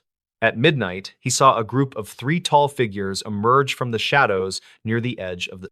They did not move like humans, but they walked with a rhythmic and swaying motion that was very unsettling too. One of the figures approached the spot where he had placed the motion-activated camera, and it stood perfectly still. It reached out a hand that had unusually long fingers, and it gently touched the lens of the expensive camera. The figure was at least 7 feet tall, and it was covered in a layer of matted and gray hair. Griffin realized that these beings were not interested in his food or his supplies, but were curious about his tools. They began to mimic the way he had moved earlier in the day by walking in a slow and deliberate. One of the figures picked up a small rock and it held the stone to its eye like a camera. Griffin felt a deep sense of dread as he watched the creatures study his behavior with a high level. He realized that they had been watching him since he first entered the woods 3 days ago on the trail. The photographer remained in his tent and he prayed that the creatures would not decide to enter his small shelter. After an hour of observation, the figures retreated back into the woods, and the forest became eerily silent once again. Griffin waited until the first light of dawn before he gathered his gear and began the long hike back. He moved as quickly as he could, but he constantly looked over his shoulder to see if he was followed. He reached the ranger station in the late afternoon, and he asked to speak with the senior officer on duty. The ranger was a man named Silas Thorne, who had worked in the Appalachian Mountains for over 30 years total. Griffin described the figures and the way they had mimicked his movements during the long night at the remote camp. Silas listened to the story with a grim expression, and he did not seem surprised by the details of the. The ranger explained that there were several reports of these beings dating back to the late 1800s in the on Rosette. He referred to them as the observers, and he said they were a group of feral people who lived. According to the archives, the observers did not attack hikers, but they were known for stealing items to use for. Silas showed Griffin a collection of items that had been recovered from abandoned camps over the last few decades of. The collection included rusted cameras and broken binoculars that had been carefully wrapped in animal skins and tied with vines. The ranger warned Griffin that the observers were becoming more bold and were starting to follow people closer to town. Griffin realized that the glove he found was likely a piece of clothing that the beings had tried to. The photographer returned to his home, but he could not stop thinking about the pale eyes in the dark forest. He processed the film from his motion-activated cameras, and he found several clear shots of the tall gray figures. The images showed the beings standing in a circle and looking directly into the camera lens with a curious expression. One of the figures was wearing the leather glove he had found near the creek bed earlier in the day. Griffin decided to share his findings with a local university professor who specialized in Appalachian history and human behavior. The professor examined the photos, and he suggested that the observers were a remnant of an ancient and isolated community. He believed that they had lost the ability to speak, but had developed a highly advanced system of visual mimicry. The university launched a small expedition to the area, but they found no trace of the observers or the. It seemed as though the beings knew they were being hunted and they had moved deeper into the mountain range. Griffin never returned to that section of the woods, but he still keeps the photos in a locked desk. He sometimes hears a rhythmic tapping on his window at night, and he wonders if they have finally found. The Appalachian Mountains are a place where the past and the present often collide in ways that we cannot understand.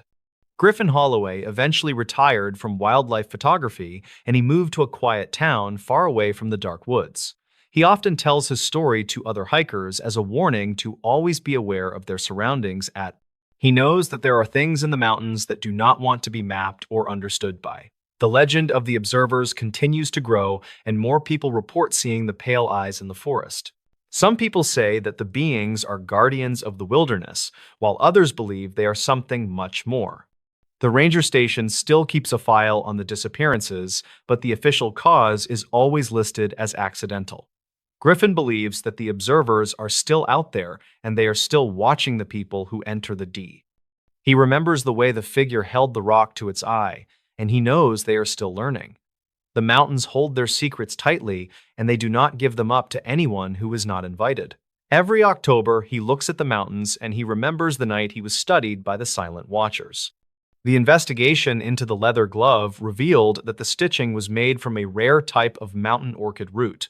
This plant only grows in the highest and most inaccessible parts of the mountain range near the rocky peaks. This discovery suggested that the observers had a deep knowledge of the local flora and how to use it. Griffin realized that the beings were far more intelligent than he had initially believed when he first saw them. He spent his final years writing a book about the experience, but he never published the final and most. He died in 2024, and he left his collection of photos to the local historical society in town. The researchers who studied the images found that the observers were often visible in the background of his earlier. It appeared that they had been following him for years before he ever noticed their presence in the dark. This realization changed the way the community viewed the forest and the people who lived in the mountain shadows. The mystery of the Appalachian observers remains unsolved, and the files are still open at the local sheriff office. The town of Blackwood remains a quiet place, but the residents always lock their doors when the sun goes down. They know that the mountains are not just rocks and trees, but are home to something that is still. Silas Thorne occasionally visits the old trailhead, and he leaves a small gift of fruit or cloth on the day. He says it is a way to keep the peace between the town and the beings who live above. Some people laugh at him, but others bring their own offerings to the edge of the dark and thick. The forest seems to accept these gifts, and the number of disappearances has decreased significantly over the last few. Griffin Holloway is buried in a small cemetery that overlooks the peaks he once loved to photograph so much. His headstone has a small carving of a camera and a single pair of eyes watching from the bottom. People who visit the grave often report feeling as though they are being observed from the trees near the prom. It is a fitting tribute to a man who spent his life looking at things that did not want. The Appalachian Mountains continue to stand tall, and they keep their secrets hidden beneath the canopy of the green. The final recording Griffin made before he left the mountains was a simple description of the silence in the coding. He said that the woods were not truly quiet, but were filled with the sound of 1,000 heartbeats. He believed that the mountain was one large organism, and the observers were its eyes and its long ears. This theory was never proven, but it remains a popular topic among the local hunters and the forest rangers. The film from the motion-activated cameras is now stored in a climate-controlled vault to preserve the images. Many people have tried to find the clearing where Griffin camped, but the trails have changed over the years. It seems as though the mountain has moved the path to protect the beings who live in the shadows. Silas Thorne says that some things are not meant to be found by those who do not belong there. He still patrols the lower trails, but he never goes above the ridgeline after the sun is set. He knows that the observers are still there, and they are still waiting for the next person to. The story of the Appalachian Watchers is a reminder that we are never truly alone when we are outside. In this new story, quiet California urban legends that people still whisper about at night. In 2022, state records from a coastal county in California detailed a series of strange occurrences involving hikers. Local authorities reportedly investigated multiple claims of unidentified figures moving through the dense fog during the early morning hours near Big Sur. These archived notes suggest that several individuals vanished without a trace while walking along the well-marked trails of the region. Investigators never confirmed any foul play, yet some locals claim that certain sections of the forest should remain completely avoided. The official dispatch logs indicate that search parties found only abandoned equipment left behind by the missing people during late autumn. Mark was a 34-year-old park ranger who worked specifically within the rugged terrain of the Central Coast. His daily job required him to monitor wildlife patterns and maintain the safety of the various trails used by seasonal tourists.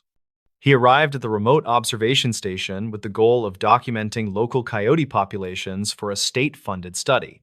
Records conflict regarding his exact location during the final hours of his shift before he failed to check in officially. The county file from 2009 mentions that no distress signal was ever received from his standard-issue radio equipment. Mark reportedly left his official vehicle parked at the trailhead with the engine still running and the driver door open. The search team discovered a set of footprints that appeared to lead directly into a solid wall of thick brush. Archive notes from the investigation describe how the tracks stopped abruptly, as if the person had simply vanished into thin air. State records indicate that the soil around the tracks showed no signs of a struggle or any other human presence. Investigators never confirmed if the footprints belonged to Mark or if another person had been walking in that specific area. The county file from 2009 remains one of the most puzzling cases for the local sheriff department to solve. Some locals claimed that they heard a metallic tapping sound coming from the canyon for several nights after he disappeared. Sarah was a 28-year-old freelance photographer who traveled to the area to capture the unique natural light. She spent most of her time near the cliff edges where the Pacific Ocean meets the rocky shoreline of Northern California. Her purpose for being in the location was to complete a series of images for a prestigious travel magazine project. Sarah reportedly told her friends that she felt a strange sensation of being watched while she was taking her photographs. State records show that her last social media post was a photo of the ocean taken at 4 in the afternoon. The image appears to show a dark shape standing just behind a cluster of trees on the edge of the cliff. Dispatch logs reveal that several residents called the police to report a woman screaming near the beach that same evening. Investigators never confirmed the source of the screams, and they found no evidence of any person being in distress there. Archive notes describe how her car was found, with the keys still in the ignition and her wallet on the seat. Some locals claimed that the coastal fog can play tricks on the ears and make the wind sound like human voices. State records from 2023 indicate that a commercial diver found a small piece of blue fabric near the rocks.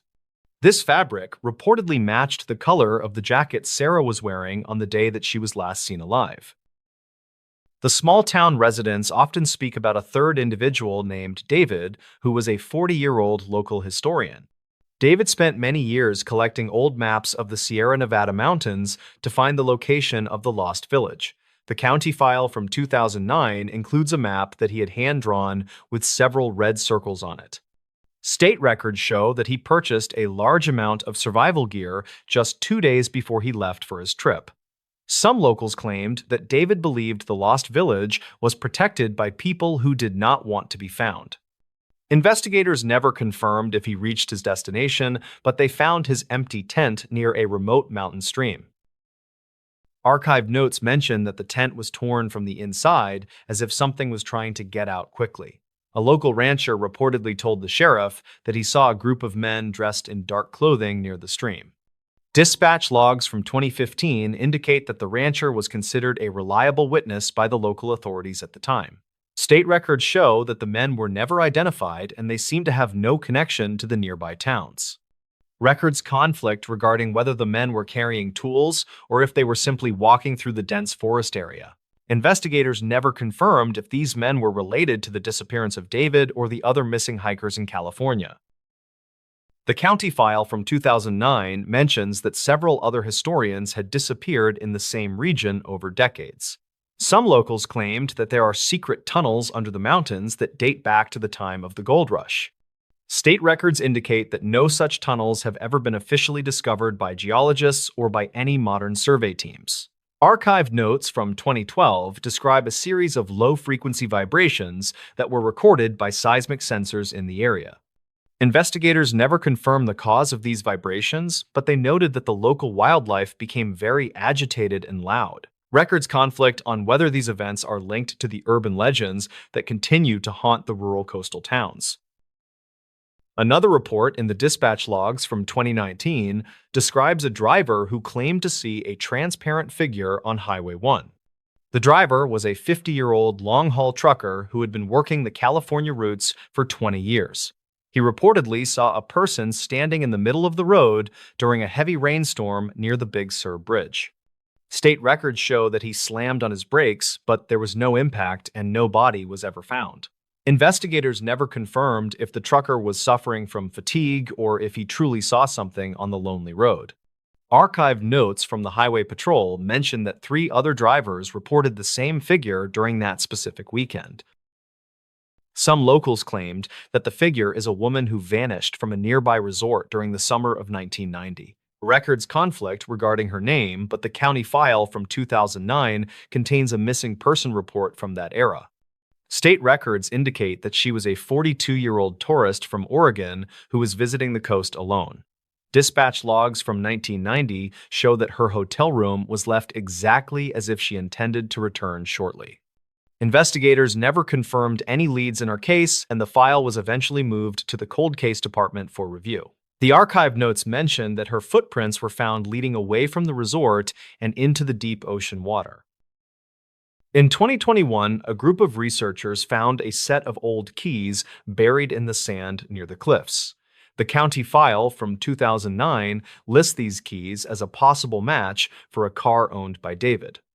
State records show that the keys were heavily corroded, but they still functioned when they were tested on a similar lock. Some locals claimed that finding the keys was a sign that the missing people are still present in the area.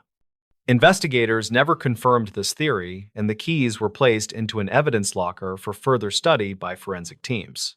Archived notes from the lab report indicate that there was no usable DNA found on the surface of the metal. Dispatch logs from the winter of 2024 mention a series of strange phone calls to the local police station. The callers reportedly heard nothing but heavy breathing and the sound of waves crashing against the rocks on the line.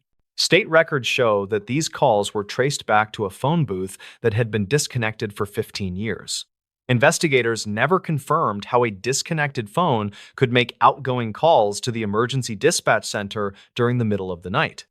Records conflict on whether this was a technical glitch in the aging phone system or a series of deliberate pranks. Some locals claimed that the calls always happen on the anniversary of the major disappearances in the coastal region. Archive notes from a retired sheriff detail his personal belief that the geography of California hides many secrets from the public. He reportedly spent his retirement years cataloging the various urban legends and mapping them against the official state records of incidents. The county file from 2009 contains a letter he wrote to the governor regarding the high number of cases. State records show that the governor never responded to the letter, and the sheriff passed away in 2021. Investigators never confirmed if his research had any merit or if he was simply an old man with too much time. Some locals claimed that his private journals were taken by men in dark suits after his funeral ended. Records conflict regarding the contents of those journals, but some believe they contained the truth about the missing people of California. Archive notes from a local librarian suggest that the sheriff had found a pattern in the dates of the disappearances. State records show that most of the events occur during the transition between the spring and the summer seasons each year. Dispatch logs from 2025 indicate that 2 more hikers have gone missing near the same coastal trail system. Investigators never confirmed if these new cases are related to the historical legends that have been told for many years. Some locals claimed that the forest is slowly expanding and reclaiming the land that was once occupied by the settlers. The county file from 2009 remains a primary source of information for those who seek to understand these events. State records will continue to document the facts, while the urban legends will continue to grow in the quiet coastal towns. Archived notes from the investigation suggest that the truth may never be fully known by the authorities or the public. Investigators never confirmed any supernatural activity, but the data they collected remains difficult to explain using only modern scientific methods. Records conflict on the final count of people who have vanished into the fog of the Northern California coastline. Some locals claimed that if you listen closely to the wind, you can still hear the voices of the missing. In this new story, true scary February snowstorm horror stories that still haunt survivors. In February 2012, 28-year-old park ranger Elias Thorne navigated the dense tree line of the Cascade Mountains alone. He was stationed at a remote outpost to monitor snowpack levels before a predicted record-breaking atmospheric river event occurred. Elias was an experienced outdoorsman who understood the physical risks of isolation during severe Pacific Northwest winter weather patterns daily. State records indicate that the temperature dropped 40 degrees in less than 3 hours as the massive storm front arrived. The sudden shift in pressure reportedly caused several electronic instruments inside the ranger station to malfunction without any logical warning. Investigators never confirmed why the emergency radio remained silent during the most critical hours of the initial freezing whiteout event. The wind outside reached 80 miles per hour, which stripped the thick bark from the ancient pine trees surrounding the cabin. Elias noted in his logs that the sound resembled human screaming, but he attributed this to the gale force wind. According to archive notes found later, he spent the evening reinforcing the heavy wooden shutters against the mounting heavy snow. Some locals claimed that this specific region was prone to strange acoustic anomalies during high-altitude pressure drops in winter. Records conflict regarding whether Elias was alone or if a secondary traveler had sought shelter at the station gate area. The county file from 2012 describes a series of heavy, rhythmic thuds against the reinforced front door that night. When the primary generator failed, Elias had to rely on a small kerosene lamp to maintain visibility inside the freezing room. He reportedly saw a figure standing motionless in the middle of the clearing through a small gap in the shutters. Dispatch logs show that no other rangers were within 50 miles of his location due to the extreme road conditions. The figure did not move for 4 hours despite the sub-zero temperatures and the blinding horizontal sheets of falling ice.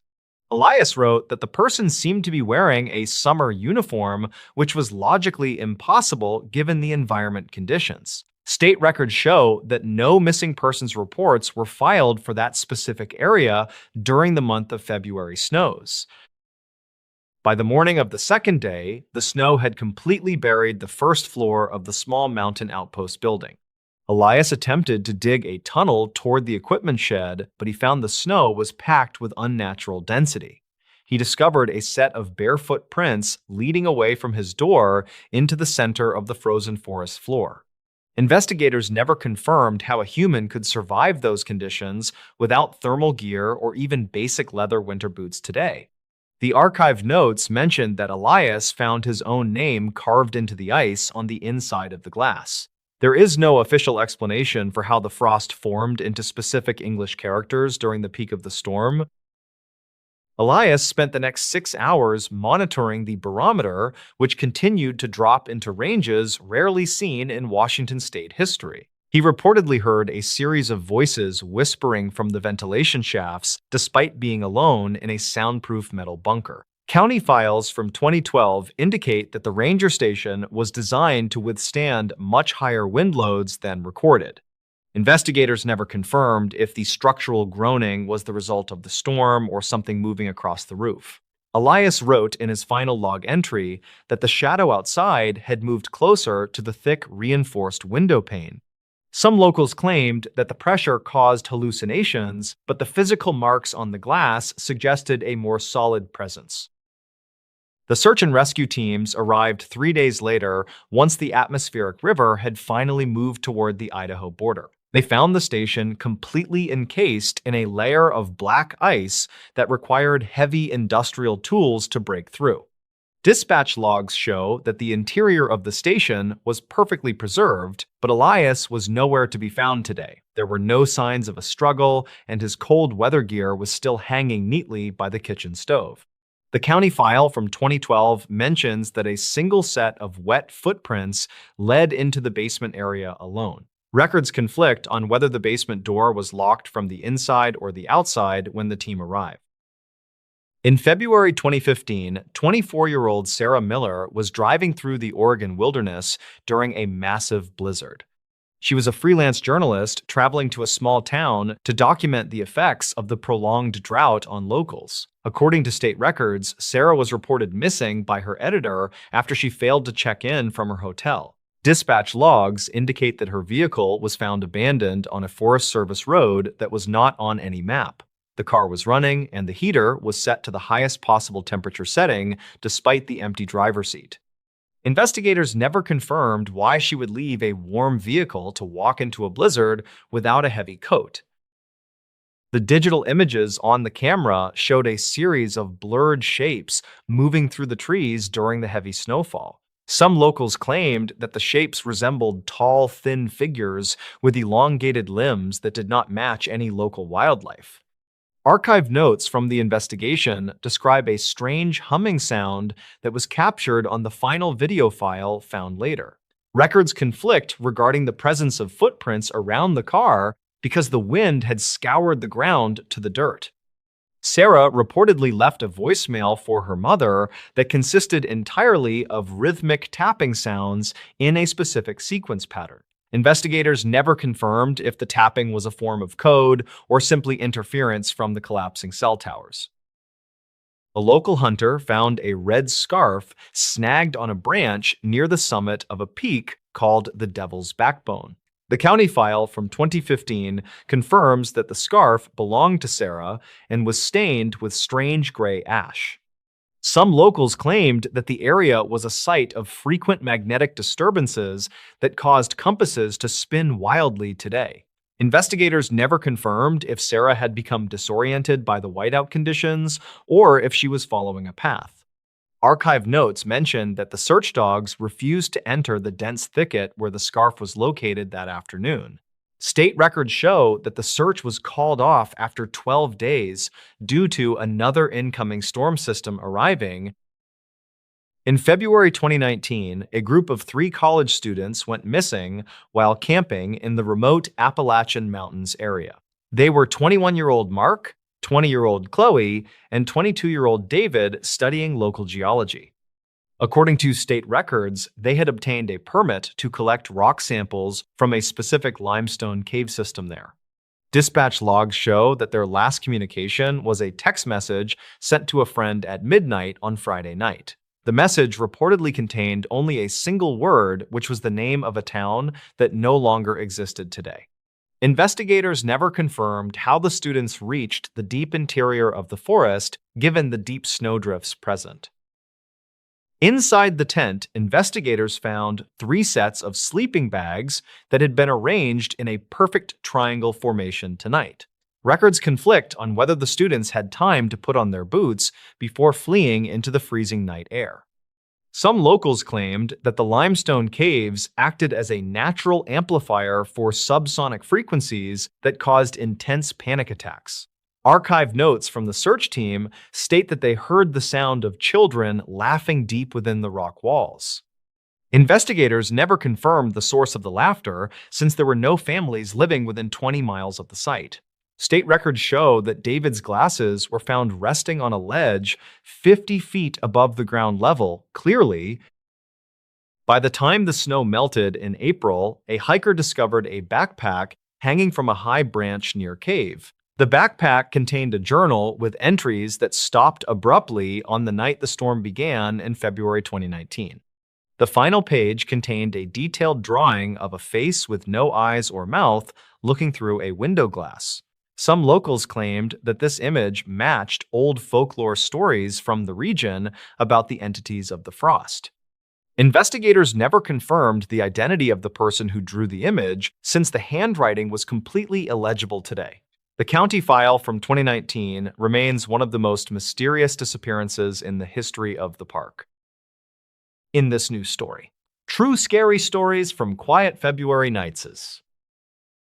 The rural outskirts of Blacksburg, Virginia, experienced an unusually silent stretch of weather during the first week of February 2020. Mark Henderson was a 45-year-old freelance archivist who lived alone in a renovated farmhouse located several miles from the nearest paved road. He moved to the region specifically for the isolation, which allowed him to process large volumes of historical documents without the distractions of city life. Local dispatch logs indicated that the area was under a stagnant high-pressure system, which resulted in nights that were remarkably still and devoid of wind. Mark spent his evenings working in a second-floor office that offered a panoramic view of the dormant fields and the dense tree line beyond the property fence. On the night of February 4th, Mark reportedly noticed a series of disturbances that did not align with the typical behavior of local woodland animals. He was reviewing a county file from 1984 when he heard a sharp metallic tapping sound originating from the exterior of the ground floor windows. State records from that month showed that temperatures remained well below freezing, which often caused the old timber frames of the house to contract and groan. However, the tapping followed a deliberate and repeating sequence that suggested a source with intent rather than a natural environmental shift. Mark remained in his office while the sound moved slowly from the kitchen windows toward the heavy oak door of the main entrance is less than has-hone.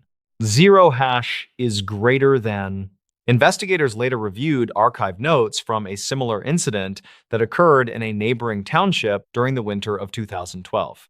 In that case, a resident claimed that an unidentified individual would stand in the shadows of the porch and tap on the glass with a small stone.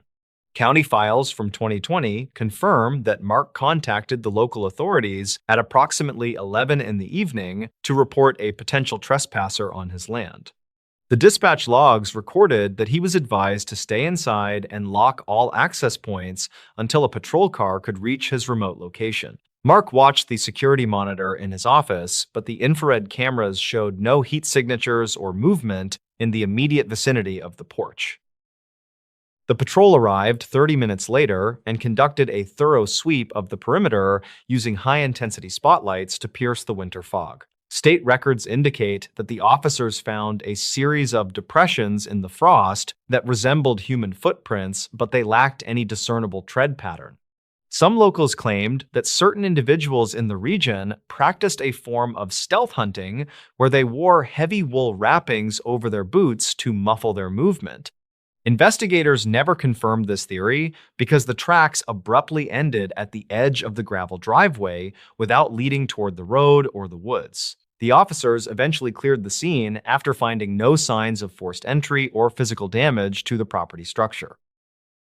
By the following evening, the silence of the February night returned with an intensity that Mark described as being physically oppressive in his personal journals. He decided to install additional motion-activated lighting around the barn and the rear garden to deter any further unwanted visitors. Reported sightings of a pale figure standing near the tree line had been documented in archived notes from the previous decade, but were never substantiated with photographic evidence. As Mark was adjusting the settings on his laptop, he heard a faint vocalization that sounded like a person whispering his name from the hallway. He checked every room in the farmhouse, but found that he was entirely alone and all the windows remained securely latched from the inside. Records conflict regarding the frequency of these auditory anomalies, as some experts believe the layout of the valley can carry voices over several miles under specific atmospheric conditions. County file from 2009 mentioned that the mineral composition of the local bedrock could cause strange acoustic reflections during periods of extreme cold. Mark reportedly experienced a second night of tapping on the glass, but this time, the sounds originated from the second-floor windows, which were 20 feet above the ground. He retreated to the basement, where he spent the remainder of the night while monitoring the house through his internal security network. Dispatch logs from February 6th show that no further calls were placed by the resident, despite his documented history of reporting disturbances. When a delivery driver arrived at the farmhouse 3 days later, they found the front door standing wide open and the interior lights fully illuminated. State records noted that Mark's vehicle was still parked in the driveway, and all of his personal belongings, including his wallet and phone, were found on the kitchen table. Investigators found archived notes in his office that detailed a timeline of the tapping sounds and the specific intervals at which they occurred. A search of the property and the surrounding woods was conducted over a 2-week period, but no trace of Mark Henderson was ever located by the teams. Some locals claimed that he had simply reached a breaking point with the isolation and chose to walk away from his life without a word. The official report remains open, and the house was eventually sold to a family from out of state who reported no unusual activity during their first year of residence. County files from 2022 indicate that the case was transferred to a cold case unit after all forensic leads were exhausted at the site. Investigators never confirmed if the tapping sounds were a prank, a natural phenomenon, or something more targeted toward the previous occupant. The events of that quiet February night serve as a reminder of how easily the silence of the rural landscape can be misunderstood. Mark Henderson remains on the list of missing persons, and the archive notes of his experience are the only evidence that anything unusual ever occurred. During the search of the basement level, investigators discovered a secondary county file from 1976 that had been moved from the upstairs office. This document described a series of disappearances in the Blacksburg area that occurred during the coldest weeks of February over several decades. State records indicated that none of these individuals were ever recovered, and their properties were often found with the doors left unlocked. The archive notes suggested that the incidents were linked by the presence of rhythmic tapping sounds reported by neighbors prior to the disappearances. Forensic teams examined the basement floor and found that the dust layers had been disturbed in a pattern that matched the movement of heavy furniture. No fingerprints other than those belonging to Mark were recovered from the metal filing cabinets or the basement windows. A local historian later provided dispatch logs from 1991 that detailed a similar event involving a retired teacher living in a nearby cabin.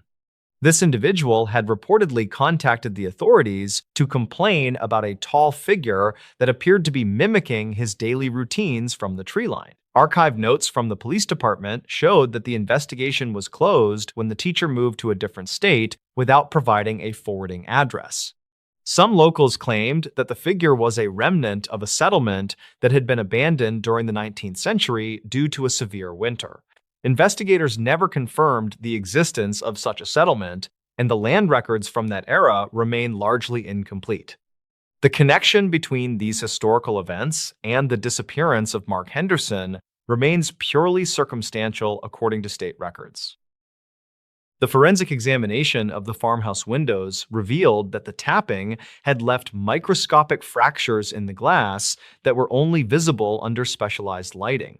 The county file from 2021 noted that these fractures were consistent with a high-frequency vibration rather than a physical strike from a solid object.